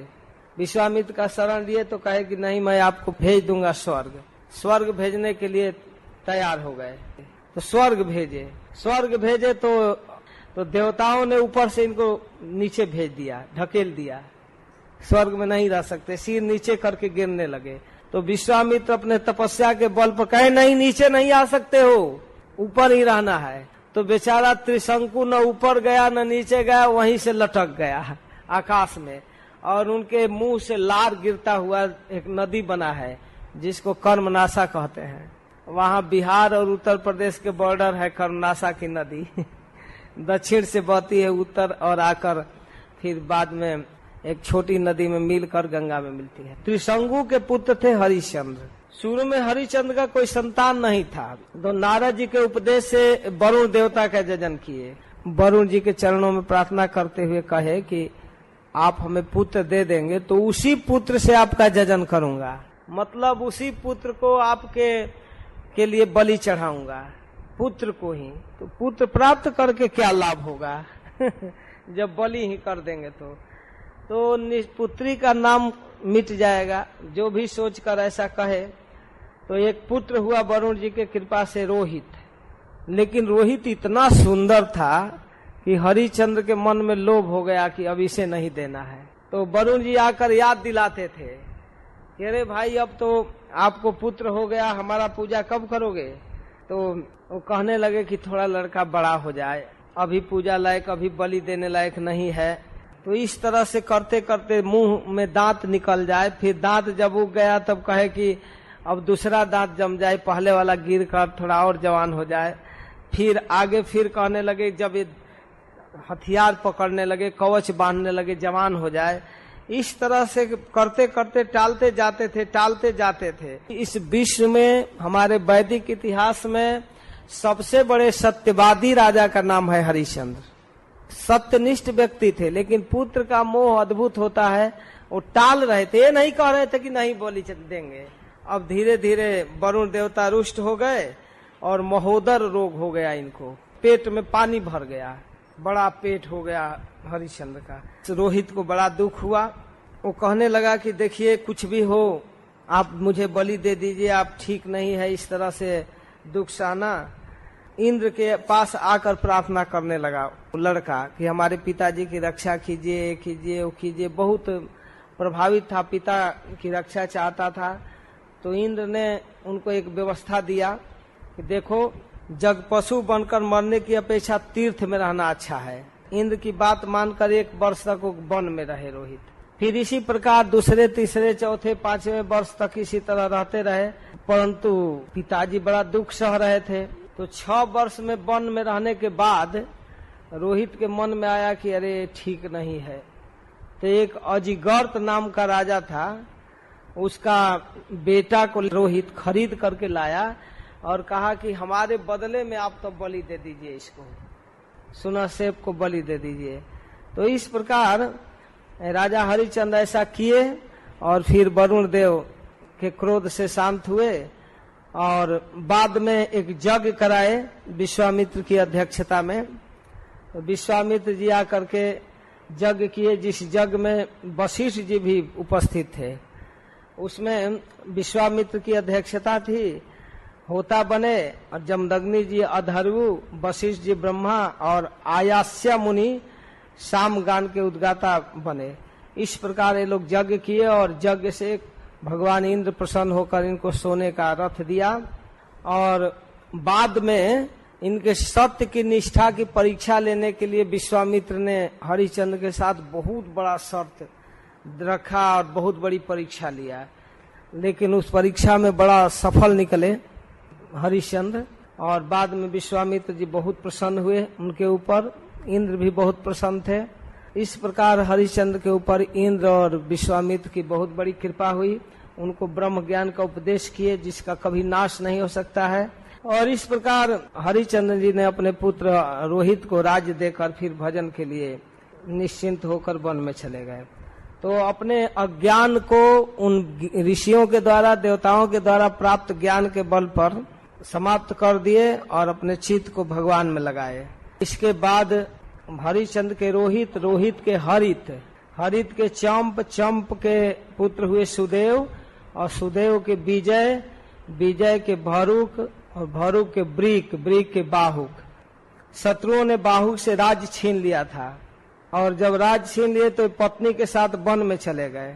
और जब बाहुक की मृत्यु हो गई तो उनकी पत्नी सती होनी चाहिए, लेकिन वो गर्भवती थी।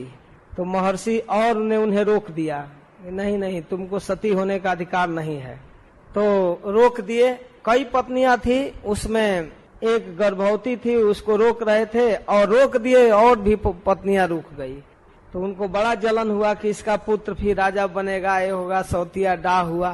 तो वो भजन की थी, तेजस्वी थी। अब उसके गर्भ को नष्ट करने के लिए सौतों ने अनजान में विष दे दिया। विष को गौर कहते हैं, तो गौर डाल दी उनके गर्भ में। अब वो विष जब चला गया गर्भ में, लेकिन वो बच्चा मरा नहीं। जब समय पर पुत्र उत्पन्न हुआ तो साथ में काला विष भी उत्पन्न हुआ, गौर के साथ बच्चा उत्पन्न हुआ। इसलिए उस बच्चे का नाम ऋषियों ने सगर रखा, सगौर, गौर के साथ, विष के साथ, इसलिए उस बालक का नाम सगर हुआ। तो सगर महाराज बड़ा तेजस्वी राजा हुए। इन्हीं के पुत्रों ने पृथ्वी को खोद करके सागर बनाया है। एक बार सगर महाराज यज्ञ कर रहे थे, अश्वमेध यज्ञ, और उनके यज्ञ को पूरा न होने देने के लिए देवराज इंद्र उनके घोड़े को चुरा करके ले जाकर भगवान कपिल के आश्रम में बांध दिए। और ये बच्चे खोजते खोजते खोजते खोजते उस घोड़ा को खोज रहे थे, कहाँ है, आकाश में, ऊपर नीचे, ऋषियों के आश्रम में, कहीं नहीं पता चला। तो पृथ्वी खोदने लगे कि पृथ्वी के भीतर भी कहीं हो। पृथ्वी को खोदते हुए जब पहुंचे, खोजते हुए, तो कपिल मुनि तपस्या कर रहे थे, समाधि में थे, उन्हीं के बगल में घोड़ा बंधा हुआ था। वो सगर के पुत्र जाकर उनको उठपटांग बोलने लगे, आंख बंद करके, लगता है समाधि में बैठा है चोर कहीं का, ला करके हमारा अश्व घोड़ा और अपने आश्रम में बांधा है और हम लोगों को देखकर आंख बंद किया है। अब ऐसे बोल रहे हैं, तब तक एकाएक उनकी आंख खुली, दृष्टि।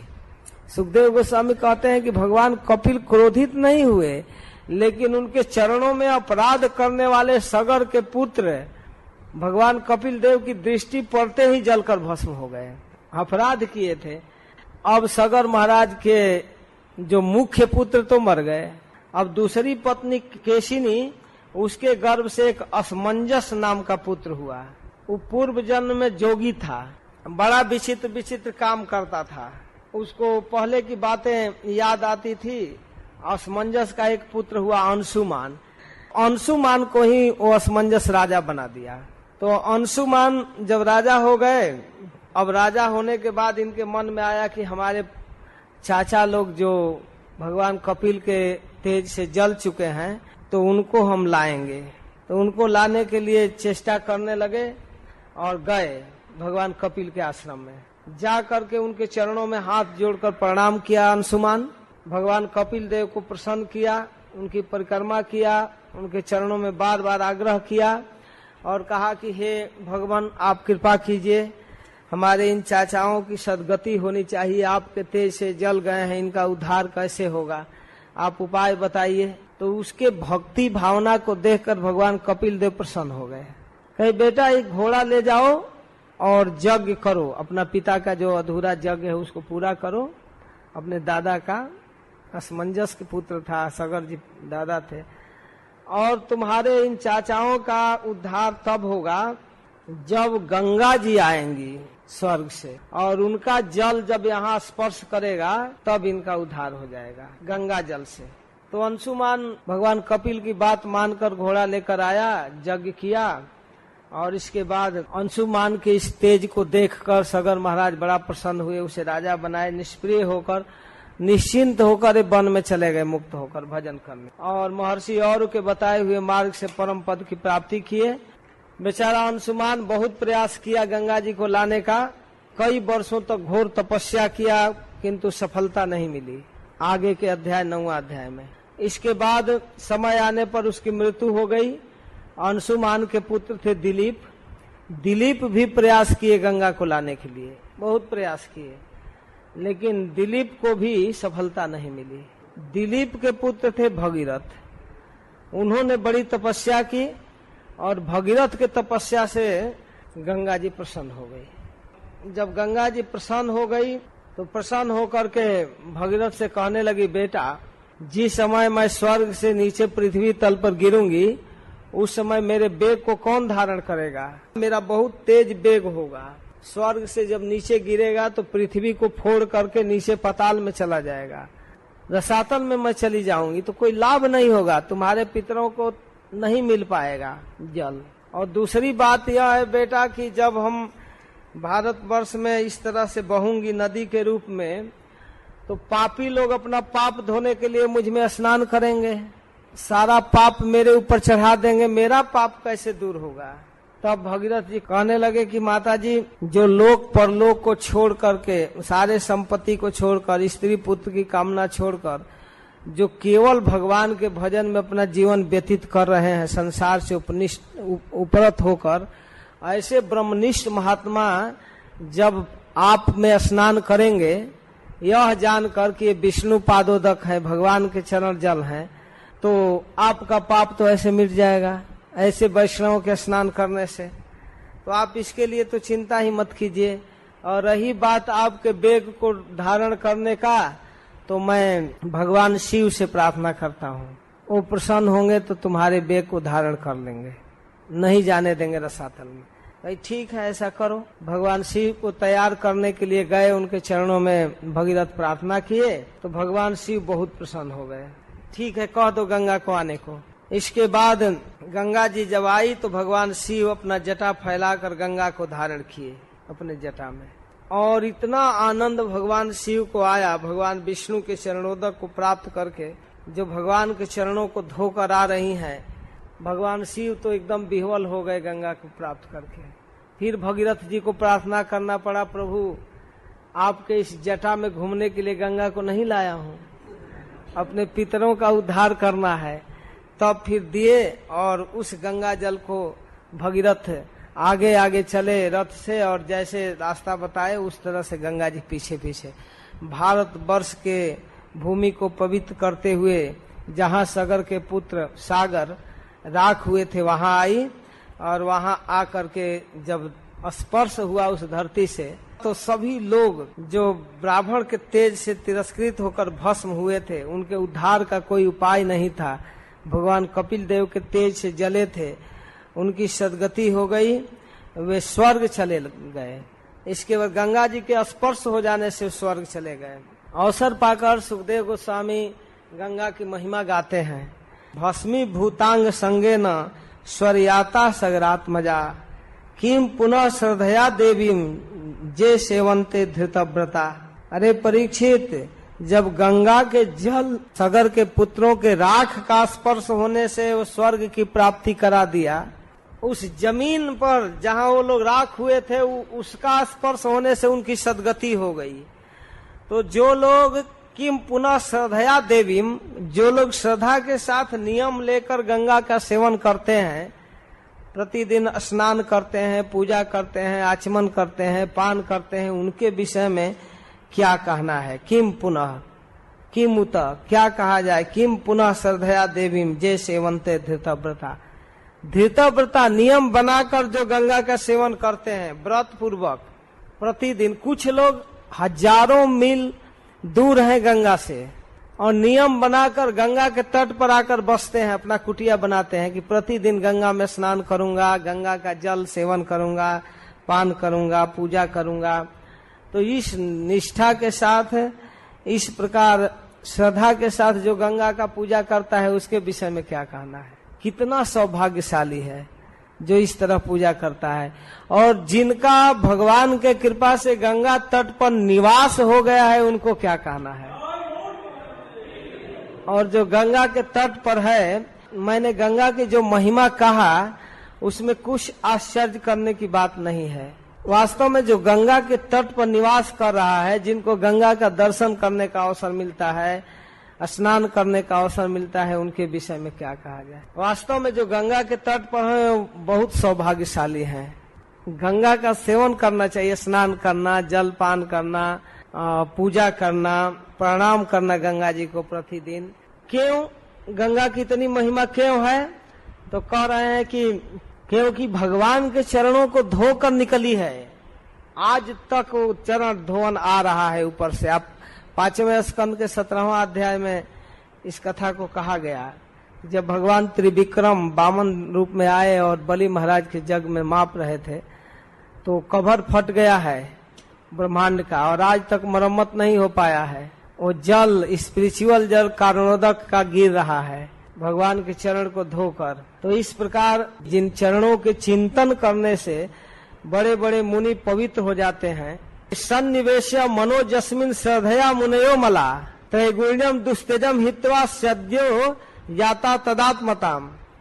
भगवान के चरणों को, चरण दूर है, नजदीक नहीं है, उन चरणों का जो मन में बैठकर चिंतन करता है केवल कि भगवान का चरण ऐसा है, उस व्यक्ति का चित्त पवित्र हो जाता है और प्रकृति के गुणों को काट कर वो भगवत स्वरूप बन जाता है केवल चरणों का चिंतन करने से। और गंगा उन्हीं चरणों को धोकर आ रही है और ऐसे चरण को स्पर्श करके आ रही है, छू कर आ रही है। तो इस गंगा के सेवन से बंधन कट जाएगा। इसमें क्या आश्चर्य है? कहा जाता है कि दूर से गंगा गंगा केवल उच्चारण करे, स्मरण करे तो व्यक्ति का पाप मिट जाता है। स्नान करने से, सेवन करने से, पूजा करने से तो क्या कहना है। तो इसलिए आलस प्रमाद छोड़कर गंगा जी का सेवन करना चाहिए। कम से कम एक बार प्रणाम कर लेना चाहिए, जल स्पर्श करना चाहिए, बहुत निकट है। प्रतिदिन स्नान करना चाहिए। इतना महिमा, जब केवल राख के स्पर्श से स्वर्ग हो सकता है तो सेवन करने से तो निश्चित वैकुंठ हो जाएगा। तो इस प्रकार गंगा की महिमा है। ऐसे फिर भगीरथ के पुत्रों की आगे कथा कहते हैं कि भगीरथ के पुत्र हुए श्रुत और उनके नाभ के सिंधु दीप, आयु तायु और ऋतु पर्व, सर्व काम, सुदास को सौदास, मित्र सह और कलमास पाद एक कहा गया सौदास को। वह वशिष्ठ जी के शाप से एक बार राक्षस हो गया था। महाराज परीक्षित पूछते हैं कि सौदास को वशिष्ठ जी श्राप क्यों दे दिए। एक बार राजा सौदास शिकार खेलने गए थे, वहां एक राक्षस को मार डाले वन में और उसका भाई था, रेंज में आ गया था लेकिन छोड़ दिए। एक को मार दिए, भाई को छोड़ दिया और भाई अपने भाई का बदला लेने के लिए सौदास के साथ बड़ा भारी अन्याय किया। वेश बदल करके सौदास महाराज के रसोइया के रूप में काम करने लगा और भोजन बनाता था विविध प्रकार का। एक दिन भोजन बनाया था और ये अपने गुरु महाराज वशिष्ठ जी को आमंत्रित किए खाने के लिए। सौदास को कुछ पता नहीं था कि ये जो रसोइया है वो राक्षस है और वेश बदल कर रह रहा है अपने भाई का बदला लेने के लिए। वो क्या किया कि मनुष्य का मांस सब्जी में बनाकर दे दिया वशिष्ठ जी को। तो वशिष्ठ जी के थाली में जब परोसी गई मांस तो वशिष्ठ जी तो बड़ा तेजस्वी ब्राह्मण थे, भगवत भक्त, एकदम जान गए कि ये मनुष्य का मांस है। तो कहे, अरे सौदास, अरे दुष्ट, तुमको समझ में नहीं आ रहा है क्या कर रहे हो तुम? इस कार्य के चलते राक्षस हो जाओ, श्राप दे दिए, राक्षस हो जाओ। बाद में सौदास जी जब कहने लगे, प्रभु गुरुदेव क्या हुआ, मैं तो कुछ नहीं समझ रहा हूँ, आप त्रिकालदर्शी हैं, ये क्या हुआ, मैं तो कुछ समझ नहीं पा रहा हूँ। तो वशिष्ठ जी जब फिर अपने चित्त को एकाग्र करके विचार करने लगे, तब समझ गए कि ये काम सौदास का नहीं है, ये राक्षस का है। तो कहे कि चलो अब मुंह से निकल गया तो व्यर्थ तो नहीं होगा, 12 साल तक राक्षस रूप में रहोगे। अब इसके बाद राजा सौदास को भी बड़ा क्रोध आया, कहा कि हम कोई गलती नहीं किए, फिर भी 12 साल, किस लिए 12 साल? मुझे पता था कि ये राक्षस है, मुझे तो पता नहीं था, आपको तो सब कुछ पता है। तो जिस तरह आपको पता चल गया कि आपके सब्जी में मनुष्य का मांस है, उसी प्रकार पता कर लेना चाहिए ना कि किसका काम है। आप व्यर्थ में मुझको श्राप क्यों दे रहे हैं? यदि आप श्राप मुझे दे रहे हैं तो मैं भी श्राप दे रहा हूँ। जल ले लिए हाथ में, जल हाथ में ले लिए। सौदास कहे मैं भी आपको श्राप दूंगा। मदयंती कहने लगी नहीं नहीं, आप ऐसा नहीं कर सकते। मदयंती बड़ी पतिव्रता और ब्राह्मण भक्त थी। कहीं नहीं नहीं, गुरुदेव जो भी दे दिए उसको सह लो, ठीक है, लेकिन आप इनको श्राप मत दो। पानी हाथ में ले लिए एकदम, अब श्राप देने जा रहे थे तब तक मदयंती रोक दी, ना ना ऐसा मत कीजिए, इस जल को ब्राह्मण के ऊपर मत डालिए।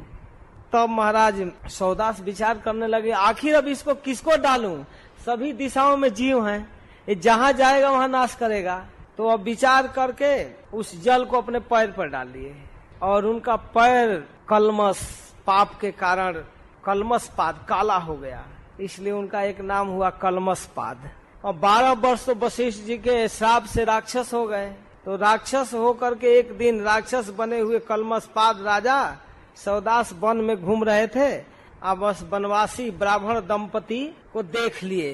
कलमस पाद को भूख लगी हुई थी, बस ब्राह्मण को पकड़ लिए और ब्राह्मण कामोत्तेजना में थे, ब्राह्मणी के साथ सहवास कर रहे थे, तब तक पकड़ लिए और ब्राह्मणी एकदम हाथ जोड़ने लगी, पकड़ लिए खाने के लिए। हाथ जोड़कर कहने लगी कि आप ऐसा मत कीजिए, आप इक्ष्वाकु वंश के तेजस्वी राजा हैं, आप अपने स्वरूप को देखिए महाराज, आप हमारे पति को छोड़ दीजिए, यह मनुष्य शरीर धर्म के लिए हुआ है, आप अधर्म मत कीजिए, अन्याय मत कीजिए, आप में शोभा नहीं दे रहा है, आप क्षत्रियों का कर्तव्य है ब्राह्मण की रक्षा करना, आपके हाथ से हमारे पति का वध ठीक नहीं है। लेकिन ये मान नहीं रहे थे, बार बार इस तरह से प्रार्थना कर रही थी जैसे पिता अपने हाथ से पुत्रों की हत्या कर दे, वैसे राजा अपनी प्रजा का हत्या करे, उसमें भी ब्राह्मण का, और ब्राह्मण में भी तेजस्वी भगवत भक्त का। इस तरह उचित नहीं है प्रभु, साधु समाज में आपका बड़ा सम्मान है, वैष्णव समाज में आपकी प्रतिष्ठा है, आप मेरे परोपकारी निरपराध है, सोतिए ब्रह्मनिष्ठ पति की वध मत कीजिए, मत कीजिए। हे राजन, आप महारानी मदयंती के पति हैं, विश्व प्रसिद्ध पतिव्रता स्त्री है, आप कलंक मत बनिए, आप मत कीजिए ऐसा, आप मत कीजिए। बहुत मना कर रही थी, मैं इनके बिना जी नहीं सकती हूँ, लेकिन माने नहीं, पकड़ कर तोड़ कर एकदम ब्राह्मण को खा गए। ब्राह्मणी को बड़ा क्रोध आया, एकदम छटपटाने लगी और कही, अरे पापी, तुम हमारे किसी प्रार्थना पर ध्यान नहीं दिया, अरे नीच, अभी मैं अपने पति के साथ सहवास कर रही थी, काम से पीड़ित थी, लेकिन इस अवस्था में भी तुम हमारे पति का वध किया है, जाओ मैं तुम्हें श्राप देती हूँ कि अरे मूर्ख, तुम भी जब स्त्री सहवास की चेष्टा करेगा तो तुम्हारी मृत्यु हो जाएगी। पांडु महाराज को जैसे श्राप मिला था वैसे। तो इस प्रकार फिर वो ब्राह्मणी चिता बनाई और फिर वहां सती हो गई। 12 वर्ष जब बीत गया सौदास जी को, तो फिर अपने राजधानी में आए और राजधानी में आने के बाद फिर अपने राजवेश में अपनी मानसिकता जैसे पहले थे वैसा हो गए। 12 वर्ष तक तो राक्षस की मानसिकता थी। इसके बाद स्त्री सहवास की इच्छा किए मदयंती से, लेकिन मदयंती ने उनको रोक दिया, नहीं ऐसा नहीं हो सकता है, ब्राह्मणी का श्राप है, आपकी मृत्यु हो जाएगी। तो मदयंती एक पतिव्रता स्त्री थी, उनको ऐसा समझाई कि बेचारे स्त्री सुख से बिल्कुल परित्याग कर दिए, लेकिन संतानहीन थे, कोई संतान नहीं था। वशिष्ठ जी से आग्रह किए तो मदयंती को वशिष्ठ जी ने गर्भधान कराया। मदयंती 7 वर्ष तक गर्भ धारण किए रही, परंतु बच्चा पैदा नहीं हो रहा था। अब वशिष्ठ जी सोचने लगे कैसे क्या हो, तो फिर पत्थर लेकर के मदयंती के गर्भ पर, पेट पर आघात किए बहुत जोर से वशिष्ठ जी। तो उनके चोट से बच्चा उत्पन्न हुआ, इसलिए उसका नाम हुआ अस्मक। अस्मक को मूलक भी कहा जाता है, क्योंकि अस्मक एक ऐसा राजा था, लड़का जब सयाना हुआ, विवाह हुआ, जब उस समय परशुराम जी क्षत्रियों का वध कर रहे थे तो वहां भी आ गए, अस्मक के यहाँ भी उसको मारने के लिए, लेकिन वहां स्त्रियों ने उसको घेर ली चारों तरफ से, तो परशुराम जी उसका वध नहीं कर पाए, इसलिए अस्मक का एक नाम पड़ गया नारी कवच।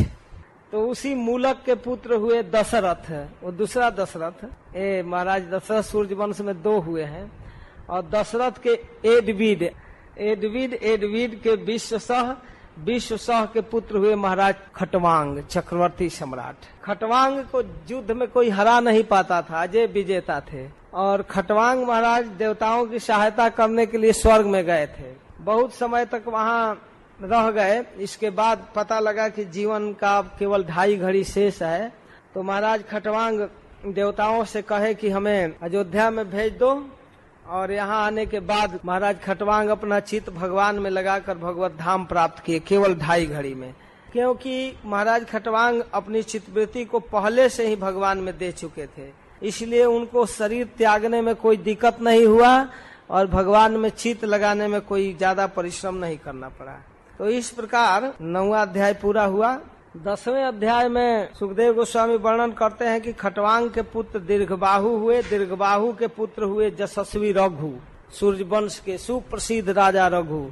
रघु के नाम पर ही उस वंश का नाम पड़ गया रघुवंश, रघुकुल, और रघुकुल को पवित्र करने आए भगवान श्री राम, रघुकुल भूषण, रघुपति। रघु महाराज बहुत तेजस्वी राजा हुए। रघु के अज और अज के पुत्र हुए महाराज दशरथ, और ये महाराज दशरथ साक्षात भगवान की आराधना किए, और श्री भगवान अपने 4 अंशों में इनके पुत्र बने, श्री राम, लक्ष्मण, भरत और शत्रुघ्न।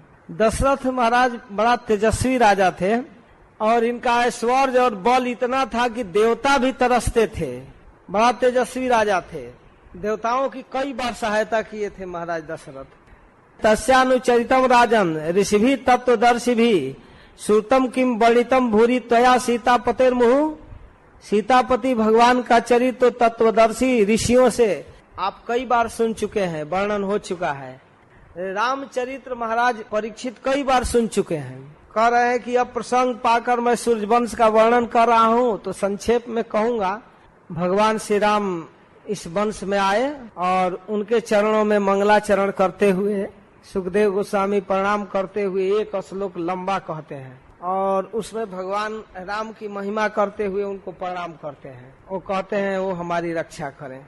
गुरुवर्थे त्यक्त राजो व्यचर धनुबनम पद पद्भ्याम प्रियायाः पाणी स्पर्शा क्षमाभ्याम मृजित पथरुजो यो हरिन्द्रा नुजाभ्याम वैरूप्या शुप्राख्या प्रिय विरह रुषा आरोपित भूब्रजिम्भ त्रस्ताब्धिबद्ध सेतु खलदव दहन कौशलेन्द्रो वतानः। भगवान श्री राम अपने पिता दशरथ की सत्य की रक्षा के लिए राजपाट छोड़ करके वन में गए, वन में विचरण किए। उनके चरण कमल इतने सुकुमार थे कि परम सुकुमारी जानकी के कर कमलों का स्पर्श भी सहन नहीं कर पाता था। सीता जी के कर कमल और वे चरण जब वन में चलते थक जाते, तब हनुमान और लक्ष्मण उन्हें दबा दबा कर थकावट दूर करते, और शूर्पणखा का नाक कान काट कर विरूप कर देने के कारण उन्हें अपनी प्रियतमा जानकी जी का वियोग भी सहना पड़ा। इन वियोग के कारण क्रोध बस जब उनकी भौहें तन गई तो उसे देखकर समुद्र भयभीत हो गया, और इसके बाद उन्होंने समुद्र पर पुल बांधा और लंका में प्रवेश करके दुष्ट रावण का वध किए। वे कौशल नरेश भगवान श्री राम हमारी रक्षा करें।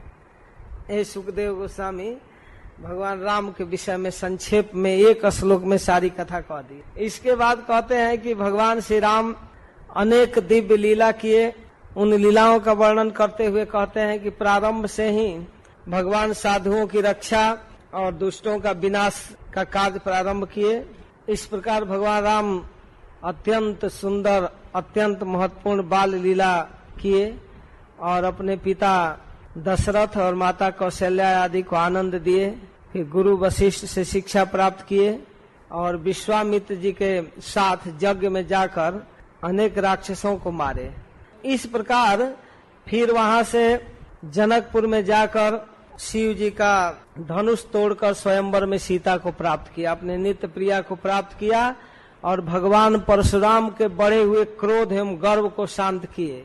अयोध्या में आकर अपने पिता जो अपनी स्त्री में आसक्त था, ऐसे पिता के वचन को स्वीकार करके अपनी प्राप्त लक्ष्मी को छोड़ करके 14 वर्ष तक वनवास में व्यतीत किए और वनवास काल में काम वासना से कलुषित रावण की बहन सुपर्णरेखा को विरूप किए और उसके पक्षपाती जो उसके भाई थे खरदूषण, त्रिशिरा आदि 14,000 राक्षसों का वध किए। इसके बाद जब रावण सुपर्णरेखा के द्वारा अपने नाक कान कटने की सूचना को सुना और साथ ही सीता जी के सौंदर्य का वर्णन सुना, सुपर्णरेखा जाकर के रावण से कहती है कि भैया वो वन में आया है जो अयोध्या के राजा दशरथ का बेटा राम और लक्ष्मण, उनके पास मैं गई थी, नाक कान कट गया, उसका रिपोर्ट दे रही थी। रावण पूछ रहा था कि कैसे काट दिया, किसने काटा, तो रिपोर्ट देते देते सुपर्णरेखा कह रही है कि भैया उन लोगों के साथ एक बहुत सुंदर स्त्री है, बड़ी सुंदर, सीता नाम है, उसको देखकर मेरा मन एकदम मचल गया। एकदम झूठ बोल रही थी रावण से और रावण उसके बात में आ गया और कहने लगी कि इतनी सुंदरी है कि उसको देखते ही मेरे मन में आया कि ये तो मेरे भैया के पास रहना चाहिए। तो मैं सोच रही थी कि उन दोनों राजकुमारों को मार करके और उस सीता को लाकर आपको दे दूं। इतना बढ़ा बढ़ा कर बोल रही थी, रावण एकदम विश्वास कर लिया। अब जब सुना उसके मुख से सीता के गुणों को, रूप को, सौंदर्य को, तो उसके मन में सीता के रूप सौंदर्य आदि के विषय में वासना जग गया और फिर अपने मामा को उत्साहित किया, ने सोने का हरिण बनने के लिए कहा। कथा तो लंबी है, वाल्मीकि रामायण में, रामचरितमानस में विस्तार से वर्णन किया गया है, लेकिन सुखदेव गोस्वामी विस्तार से वर्णन नहीं कर रहे हैं, संक्षेप में कर रहे हैं कि इस प्रकार मारीच को सोने का हिरण बनाकर रावण भेजा पंचवटी में, जहाँ भगवान अपना आश्रम बनाए थे, कुटिया जहाँ सीता रहती थी। तो मारीच हरिण बनकर गया और बड़ा सुंदर सोने का हरिण जब कुटिया के सामने इधर उधर फुदक रहा था तो सीता जी देखी तो कही, अरे बड़ा सुंदर है। कहे प्रभु इस हरिण को मार कर इसका चमड़ा लाइए, हम लोग आसन बनाएंगे, बहुत सुंदर है, सोने का हरिण है। भगवान अपनी प्रिया की बात रखने के लिए गए और इधर रावण भिक्षुक के रूप में आकर के सीता का हरण कर लिया। रावण सीता का हरण किया और सीता से बिछुड़ करके भगवान अपने भाई लक्ष्मण के साथ ऐसे दीनहीन भाव से सीता का खोज करने लगे और जगत को यह शिक्षा देने लगे कि स्त्रियों में आसक्त पुरुषों की दशा क्या होती है, जिसका चित्त स्त्रियों में आसक्त होता है उसकी क्या दशा होती है। फिर आगे बाली का वध करके सुग्रीव से मित्रता किए और बंदरों की सहायता करके सीता का पता लगाए। उन बंदर भालुओं की सेना लेकर लंका पर चढ़ाई किए, समुद्र पर पुल बांधे, बहुत बड़ा बड़ा काम किए। सुग्रीव, नील, अंगद, हनुमान आदि वीर वानरी सेना लेकर लंका में प्रवेश किए। वहां लंका में रावण के साथ युद्ध की घोषणा करके श्री भगवान उन बंदरी सेना के साथ कुंभ, निकुंभ, धूम्राक्ष, दुर्मुख, सुरांतक, नरांतक, प्रहस्त, मेघनाथ, कुंभकर्ण आदि अनेक राक्षसों का वध किए और उसमें भगवान श्री राम के तेजस्वी बाण से रावण भी मारा गया। और जब रावण मारा गया तो यहाँ सुखदेव गोस्वामी वर्णन करते हैं कि रावण के वध हो जाने पर रावण की स्त्रियां रो रही थी। हा हतास्म वयम नाथ लोक रावण रावण कम आया शरणम लंका त्वद बिहना परार्दिता। हाय हाय आप मारे गए, हे स्वामी हम आज बेमौत मारी गई। एक दिन वह था जब आपके भय से तीनों लोग कांपता था, सारा लोक कांपता था आपके भय से। और आज वह दिन आ गया है कि इस शत्रु इस लंका को तहस नहस कर रहे हैं। ये लंका अधीन है, किसके अधीन रहेगी लंका? आपके बिना ये लंका सूनी हो गई है। लेकिन हे नाथ, आप विचार नहीं किए, आप सब प्रकार से संपन्न थे, किसी बात की कमी नहीं थी, लेकिन आप कामी थे। आपके अंदर इतनी कामना थी कि आपकी ये दुर्दशा हुई है। स्त्रियां कह रही हैं, नैवम वेद महाभाग भवान काम वशम गतः। आप काम के अधीन थे, सीता को पत्नी बनाना चाहते थे। तेजोनुभावम सीताया जेन नीतो दशा मिमाम। आप सीता को कामुकता में भर कर लाए थे, इसलिए आपकी ये दशा हुई है। हे नाथ, आप मनमाना किए हैं, आज उसका फल उपस्थित हुआ है और ये लंका विधवा हुई, हम लोग विधवा हो गई, सारी लंका नगरी विधवा हो गई। आपका यह शरीर जिसके लिए आपने कुछ नहीं छोड़ा, जघन्य पाप करते रहे, वो शरीर आज गीधों का आहार बन गया है। इसको गीध नोच नोच कर खा रहे हैं। यह सब आपकी नासमझी और कामुकता का परिणाम है। अब आपका शरीर गीधों का भोजन और आत्मा नरक जाएगा। देह कीर्तनम गिरध्याणाम, आत्मा नरक हेतवे। आप अपनी कामुकता के वशीभूत होकर ऐसा किए और इसका परिणाम यह हुआ। इस तरह से रावण की पत्नियां रो रही हैं। फिर भगवान श्री राम से आज्ञा लेकर विभीषण अपने स्वजनों का अंत्येष्टि क्रिया किए और भगवान विभीषण जी को लंका का राजा बनाए। और फिर उस अशोक वाटिका में जो अत्यंत दीन बदना सीता जी पड़ी थी, उनको भगवान लाए और पुष्पक विमान, कुबेर जी के विमान पर चढ़ करके अयोध्या आए। अयोध्या में अयोध्यावासी भगवान के वन से आगमन का इंतजार कर रहे थे।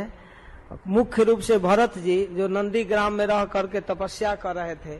जब तक भगवान नहीं आए तब तक भरत जी तपस्या करते थे और भगवान के चरण पादुका को, खड़ाओं को राज सिंहासन पर रख दिए थे। और मुख्य रूप से 14 वर्ष तक राजपाट का दायित्व इन शत्रुघ्न जी के ऊपर था। शत्रुघ्न ही राज्य को संभालते थे मंत्रियों के साथ। और भरत जी तो नंदी ग्राम में आकर के केवल गोमूत्र में पकाया हुआ जौ का दलिया खाते थे।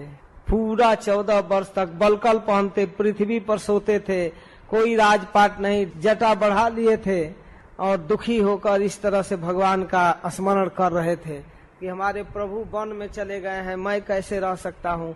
जब इनको सूचना मिला कि भगवान आ रहे हैं, इनको सूचना सबसे पहले जाकर हनुमान जी दिए और फिर नंदी गांव से आए और बड़ा मंगल साज सजाकर भगवान की अगवानी किए। वेदवादी ब्राह्मण वेद मंत्रों से उच्चारण करके भगवान के आगमन का इंतजार कर रहे थे। सब जगह सजाया हुआ था अयोध्या, बड़ा सुंदर। वहाँ की सेठ साहूकार, प्रत्येक जनता अपना दुपट्टा हिलाकर भगवान का स्वागत किया। सब गदगद हो गए, सबके आंखों में आंसू। और भगवान सबसे पहले पुष्पक विमान से उतरे तो भरत को गोद में लेकर के इतना गदगद हो गए कि भगवान के आंखों से आंसू निकला और भरत का अभिषेक हो गया। इतना भरत जी के को पकड़कर भगवान रोए और भरत जी के आंखों से भी आंसू निकला और भगवान का चरण धो दिए भरत, उनके चरण को पकड़कर। इस प्रकार पादुका सामने रखे और कहे, प्रभु आपका यह पादुका, आप इसे पहनिए और अयोध्या में चलिए। इसके बाद भगवान फिर अपनी माताओं से मिले और सारी प्रजा बड़ी सुखी है, सब जगह बड़ा सुख संपन्नता छाया हुआ है। तो इस तरह भगवान श्री राम को पा करके अयोध्या की जनता बहुत प्रसन्न है। वशिष्ठ जी भरत जी के प्रार्थना पर, जनता की प्रार्थना पर भगवान श्री राम को फिर से अभिषेक करके अयोध्या के राजगद्दी पर बैठाए। भगवान श्री राम जिस समय राज सिंहासन पर बैठे, उनके साथ सीता जी, लक्ष्मण, भरत, शत्रुघ्न इतना सुंदर लग रहे थे। जिस प्रकार बृहस्पति जी के अध्यक्षता में इंद्र शोभा पाते हैं, उस प्रकार वशिष्ठ जी के नेतृत्व में भगवान श्री राम का वह राज्य बहुत सुंदर लग रहा था। सुखदेव गोस्वामी कह रहे हैं कि जब भगवान राजा हुए तो अद्भुत राज्य हुआ, इतिहास में एक आदर्श राज्य हुआ। उस राज्य की क्या विशेषता थी कि उस समय वन, नदी, पर्वत, वर्ष, द्वीप और समुद्र सबके सब प्रजा के लिए कामधेनु के समान था। बनानी नद्यो गिरयो वर्षाणी दीप सिंधव सर्वे काम दुखा आसन प्रजानाम भरतर सभ। कह रहे हैं कि सभी काम दुखा थे, जनता के इच्छा के अनुसार वर्षा होती थी। जहाँ चाहिए वहाँ वर्षा। अगर गांव के गलियों में वर्षा की जरूरत नहीं, कीचड़ हो जाएगा तो वहाँ नहीं, खेत में चाहिए, खेत में जितना चाहिए उतना। और फिर कहते हैं नाधि व्याधि जरा ग्लानि दुख शोक भय क्लमा मृत्युश्चा निक्षताम नासिद रामे राजन धोक्षजे।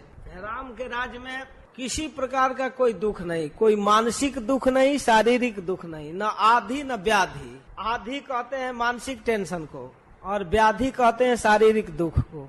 तो राम के राज में न आधि था न व्याधि, न जरा, न कोई बुढ़ापा, बूढ़ा भी नहीं होता था, और न ग्लानि, न किसी प्रकार का टेंशन दुख कुछ भी नहीं, न शोक न भय, भूतकालिक दुख भी नहीं, वर्तमान कालिक दुख भी नहीं, और न भविष्यकालिक दुख, कोई भय भी नहीं। यहाँ तक कि मृत्युशा निक्षताम नासिद रामे राजन धोक्षजे।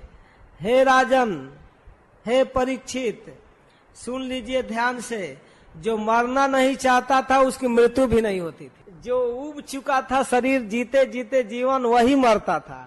जो नहीं चाहता था उसकी मृत्यु नहीं होती थी। उस समय कोई बुखार बीमारी कुछ नहीं, कुछ नहीं। दैहिक दैविक भौतिक तापा, राम राज काहू नहीं व्यापा। इसीलिए गांधी जी देश स्वतंत्र करके राम राज की कल्पना कर रहे थे। श्रील प्रभुपाद जी कहा करते थे कि बिना राम के राम राज की कल्पना किया जा रहा है। दुख शोक भय क्लमा मृत्यु चाह निक्षताम नासिद रामे राजन धोक्षजे। नहीं था। इस प्रकार भगवान के राज्य में सब कुछ नहीं था, कहीं कुछ नहीं। इस प्रकार भगवान एक पत्नी व्रत धारण किए, केवल सीता जी को ही पत्नी बनाए, कोई दूसरा विवाह नहीं किए। गृहस्थोचित धर्म की रक्षा किए, धर्म का आचरण किए। सीता जी भी अपने पति के हृदय की भाव जानती थी। वे प्रेम से, सेवाशील से, विनय से, लज्जा से, सब तरह से अपने पति के चित्त को चुराए रहती थी। ऐसा स्वभाव सीता जी का था कि भगवान सदैव सीता जी को बहुत चाहते थे, बहुत मानते थे।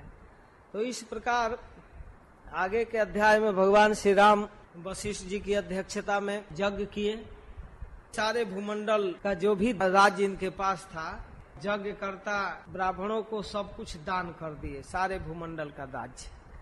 केवल वर्णन सुखदेव गोस्वामी यह कह रहे हैं कि सीता जी के जो मांगलिक वस्त्र थे, गहना कपड़ा और उनके श्रृंगार के लिए जो भी सामान था, उसको छोड़कर सब कुछ दान कर दिए। और ब्राह्मण लोग फिर से लौट आए और कहे कि हे प्रभु, आप हमारी आज्ञा से इस राज्य को लीजिए और आप राज्य कीजिए।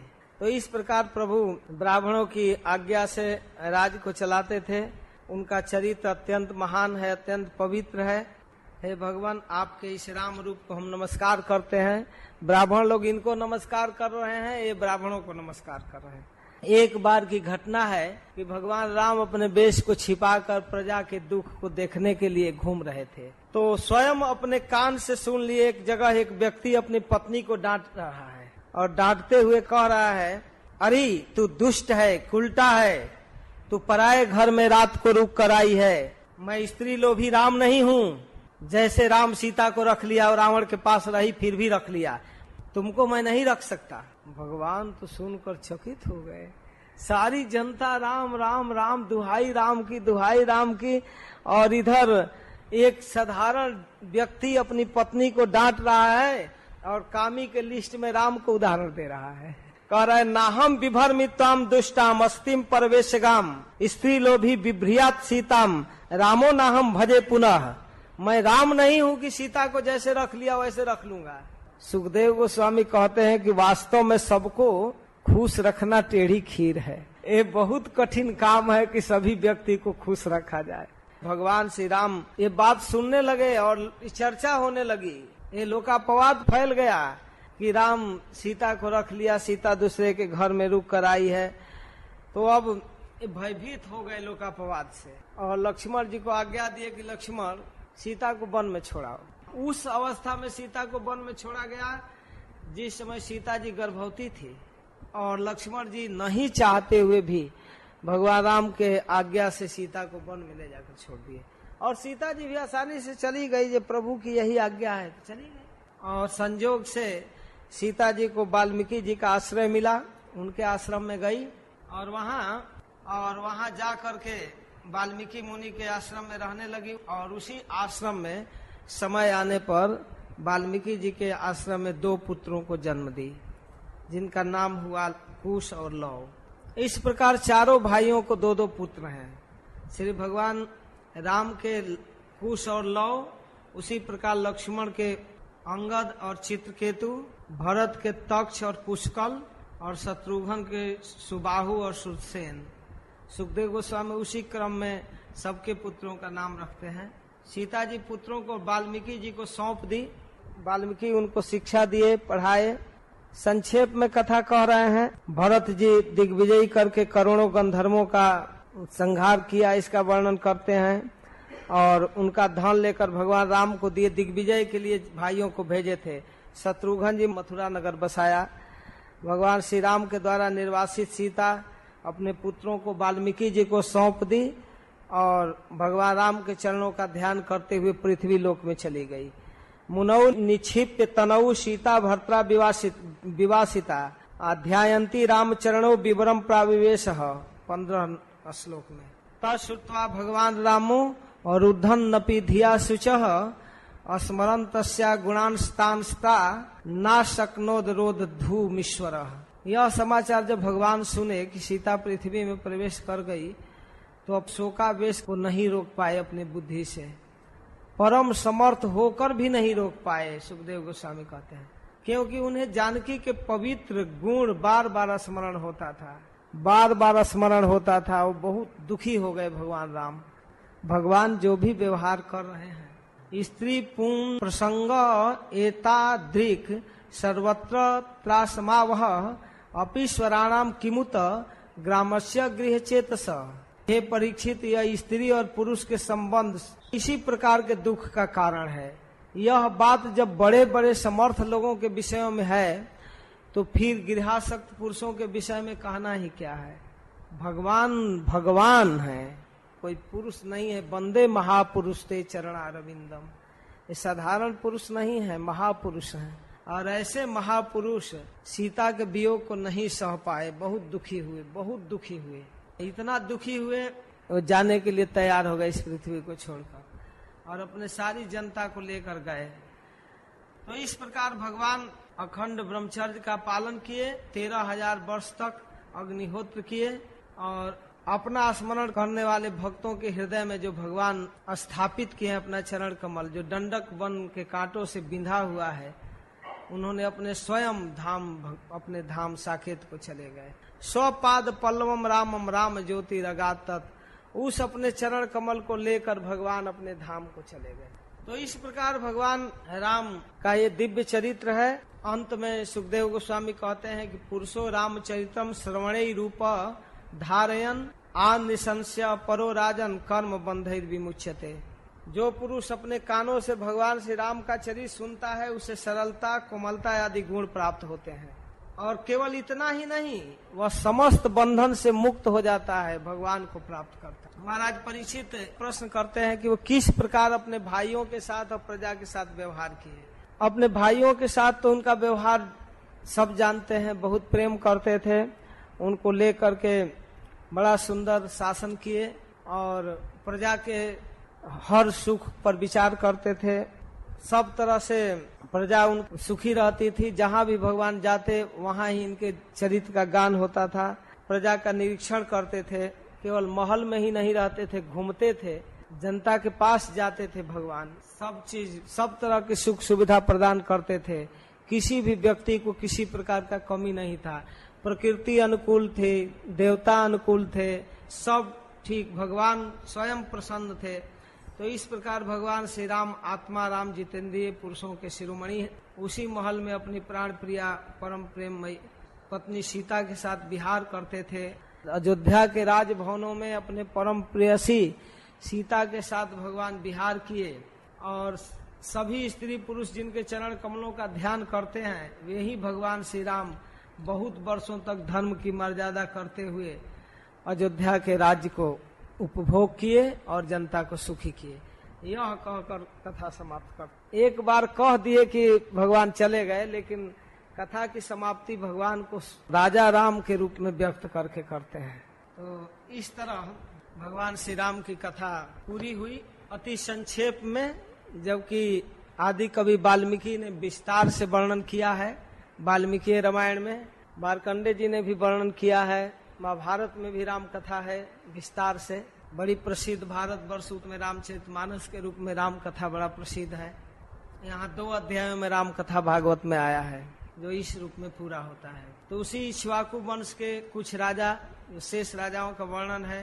कुश जो राम के पुत्र हैं, कुश के अतिथि निषद, अतिथि के निषद, निषद के नभ 12वां अध्याय में, नभ के पुंडरीक, पुंडरीक के छिमधनवा, छिमधनवा के देवानिक, देवानिक के अनीह, अनीह के परियात्र, परियात्र के बलस्थल, बलस्थल के वज्रनाभ, वज्रनाभ के खगण, खगण के विधृति, विधृति के हिरण्यनाभ, हिरण्यनाभ जैमिनी के शिष्य और जोगाचार्य थे। और ये जाग बल्लक ऋषि इनकी शिष्यता स्वीकार करके अध्यात्म की शिक्षा ग्रहण किए थे। हिरण्यनाभ ब्राह्मणों को भी शिक्षा दिए, बहुत तेजस्वी राजा हुए। हिरण्यनाभ के पुष, पुष के ध्रुवसंधि, ध्रुवसंधि के सुदर्शन, सुदर्शन के अग्निवर्ण, अग्निवर्ण के शीघ्र और शीघ्र के मरु, मरु जोग साधना से सिद्धि प्राप्त कर आज भी कलाप ग्राम में रहते हैं, आज भी जीवित हैं। कलयुग के अंत में जब सूर्य वंश नष्ट हो जाएगा तो ये फिर से चालू करेंगे। मरु के प्रसूश्रुत, प्रसूश्रुत से संधि और अमरसण, अमरसण के महस्वान, महस्वान से विश्वाह, विश्वान के प्रसेनजीत और प्रसेनजीत तक्षक और तक्षक से बृहद बल। अब भविष्य के विषय में बृहद बल का पुत्र होगा बृहद्रण, और बृहद्रण से उरुक्री होगा, भविष्य की बात कर रहे हैं। फिर वत्स वृद्ध और इसके प्रति व्योम, फिर भानु, भानु के सेनापति दिवाक, और फिर उनके वीर सहदेव, और उनसे बृहदस्व, और बृहदस्व के भानुमान, भानुमान के प्रतिकाश्व और सुप्रतीक, फिर उनके मरुदेव, मरुदेव के सुनक्षत्र, सुनक्षत्र के पुष्कर, पुष्कर के अंतरिक्ष, अंतरिक्ष के सुतपा, सुतपा से अमित जीत, अमित जीत से भरद्राज, भरद्राज से बही और इनका कीर्तनजय, कीर्तनजय से रणंजय और इनके फिर संजय, और संजय शाक्य, और सुधोद, और सुधोद के लांगल, लांगल के प्रसेनजीत, प्रसेनजीत से शूद्रक, शूद्रक के रण, और रण से सूरत, सूरत अंतिम राजा सुमित्र का जन्म होगा, और कलयुग में यह वंश समाप्त हो जाएगा, सूर्य वंश। इस तरह से एक लिस्ट केवल प्रस्तुत करते हैं। इक्ष्वाकु वंश के शेष राजाओं का वर्णन केवल 16 श्लोक में करते हैं, और मैं श्लोकों को न पढ़कर सभी राजाओं का नाम पढ़ दिया, केवल बस यही, और कलयुग में सूर्य वंश समाप्त हो जाएगा। तो इक्ष्वाकु के एक और पुत्र थे नीमि। तो नीमि महाराज के वंश का थोड़ा सा वर्णन करते हैं। नीमि इक्ष्वाकु के पुत्र थे। एक बार उन्होंने जग का आचार्य वशिष्ठ जी को वरण किया। वशिष्ठ जी से नीमि महाराज कहे कि यज्ञ करना है, भगवान विष्णु की आराधना करना है। वो कहे कि बाद में कर लेना, अभी इंद्र का निमंत्रण आया है, वो यज्ञ कराना चाहता है। इंद्र का यज्ञ कराकर जब लौटेंगे तब तुम्हारा यज्ञ कराएंगे। नीमि महाराज सोचने लगे कि जीवन का कोई निश्चय है नहीं, कब जीवन खत्म हो जाएगा, हम बाद में यज्ञ करेंगे। तो दूसरे ब्राह्मणों को पुरोहित मानकर यज्ञ चालू कर दिए नीमि महाराज। आज जब वशिष्ठ जी लौटे तो देखे कि नीमि यज्ञ कर रहा है। तो पहले ही व्यवस्था बना दिए थे नीमि महाराज कि जब हमारे गुरु महाराज लौट जाएंगे तो फिर उनकी अध्यक्षता में यज्ञ चलेगा। लेकिन नीमि को के व्यवहार को देखकर वशिष्ठ जी को बड़ा क्रोध आ गया। पूछे भी नहीं कि क्यों इस तरह किए हो, अब वह श्राप दे दिए। श्राप दे दिए कि तुम्हारा देहपात हो जाए, तुम्हारी मृत्यु हो जाए। नीमि महाराज को भी बड़ा क्रोध हुआ, वो भी वशिष्ठ जी को श्राप दे दिए कि आपका भी देहपात हो जाए। बस दोनों को श्राप दे दिए। एक जगह वर्णन हुआ है कि मित्रा वरुण द्वारा उर्वशी के गर्भ से वशिष्ठ जी पुनः जन्म लिए। नीमि महाराज देवताओं के लिए यज्ञ कर रहे थे। जब देहपात हो गया और ऋषि लोग जो ब्राह्मण लोग यज्ञ करा रहे थे तो देवता लोग उस यज्ञ में प्रकट हुए। तो देवता लोग जब प्रकट हुए तो ऋषियों ने कहा कि हमारे राजा को आप लोग जीवित कर दीजिए, आप शक्तिशाली हैं। तो देवता लोग कहे कि आपके राजा इस रूप में अब नहीं रहेगा, अब सबके आंखों पर पलक के रूप में, निमी रूप में रहेगा। लेकिन उन लोगों को संतोष नहीं हुआ ऋषियों को, तो कहे नहीं, आप हमारे राजा को, हमारा राजा नहीं है, अराजकता फैल रहा है, इसलिए हमारा राजा चाहिए। तो देवता लोग कहे कि इस राजा के शरीर अब नहीं हो पाएगा, लेकिन चलो जिला देते हैं। निमि महाराज का देह जो गिर गया था उसको मथा गया, तो जैसे पृथु महाराज निकले उसी प्रकार उस देह से राजा निकले, तो जन्म लिए, मंथन करने से जन्म लिए, इसलिए उनका नाम हुआ जनक। तो जनक जब उत्पन्न हुए तो जनक जी कहने लगे कि नहीं नहीं, देह बड़ा घातक है, देह रहता है तो दुख होता है, बीमारी सिमारी, बुढ़ापा, मृत्यु, देह है तो इसका पतन होगा ही, मृत्यु होगी, हम बिना देह के रहना चाहते हैं। अब लोग कहने लगे कि नहीं, आप राजा रहिए, इसी रूप में रहिए, लेकिन आप पर देह का प्रभाव नहीं पड़ेगा। देवता और ब्राह्मण मिल करके उनको विदेह बना दिए, देह में भी रहते हुए विदेह हो गए, और उनको मथ कर उत्पन्न किया गया, इसलिए मिथिल नरेश कहा गया, मथ कर, मथने से निकले। तो एक ही राजा का नाम हुआ जनक, मिथिल और वैदेह। तो वैदेह उनका नाम हुआ, मिथिल नाम हुआ, और उन्होंने उस नगर को बसाया, सजाया, इसलिए उस स्थान का नाम मिथिलापुरी कहा गया।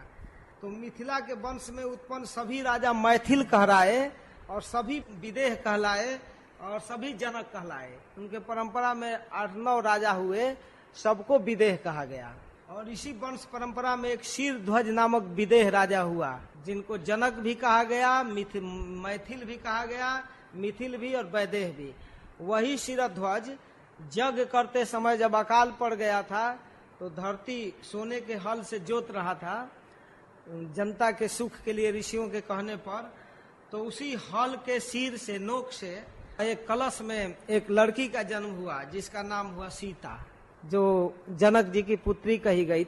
निमि महाराज के बाद वाले सभी राजाओं को जनक कहा गया, तो इसलिए ये जनक शीरध्वज जनक है, जो सीता जी के पिता माने गए, और इसी से उनका नाम शीरध्वज पड़ा।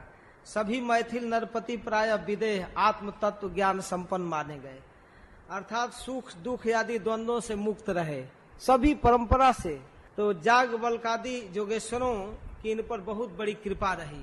ये है निमि महाराज के वंश का संक्षेप में वर्णन। ये बड़े बड़े जोगेश्वरों की कृपा प्राप्त थे। इसके बाद अब चंद्र वंश का वर्णन होगा, और चंद्र वंश के वर्णन में फिर भगवान श्री कृष्ण का चरित्र आएगा, तो इसका वर्णन कल किया जाएगा। हरे कृष्ण।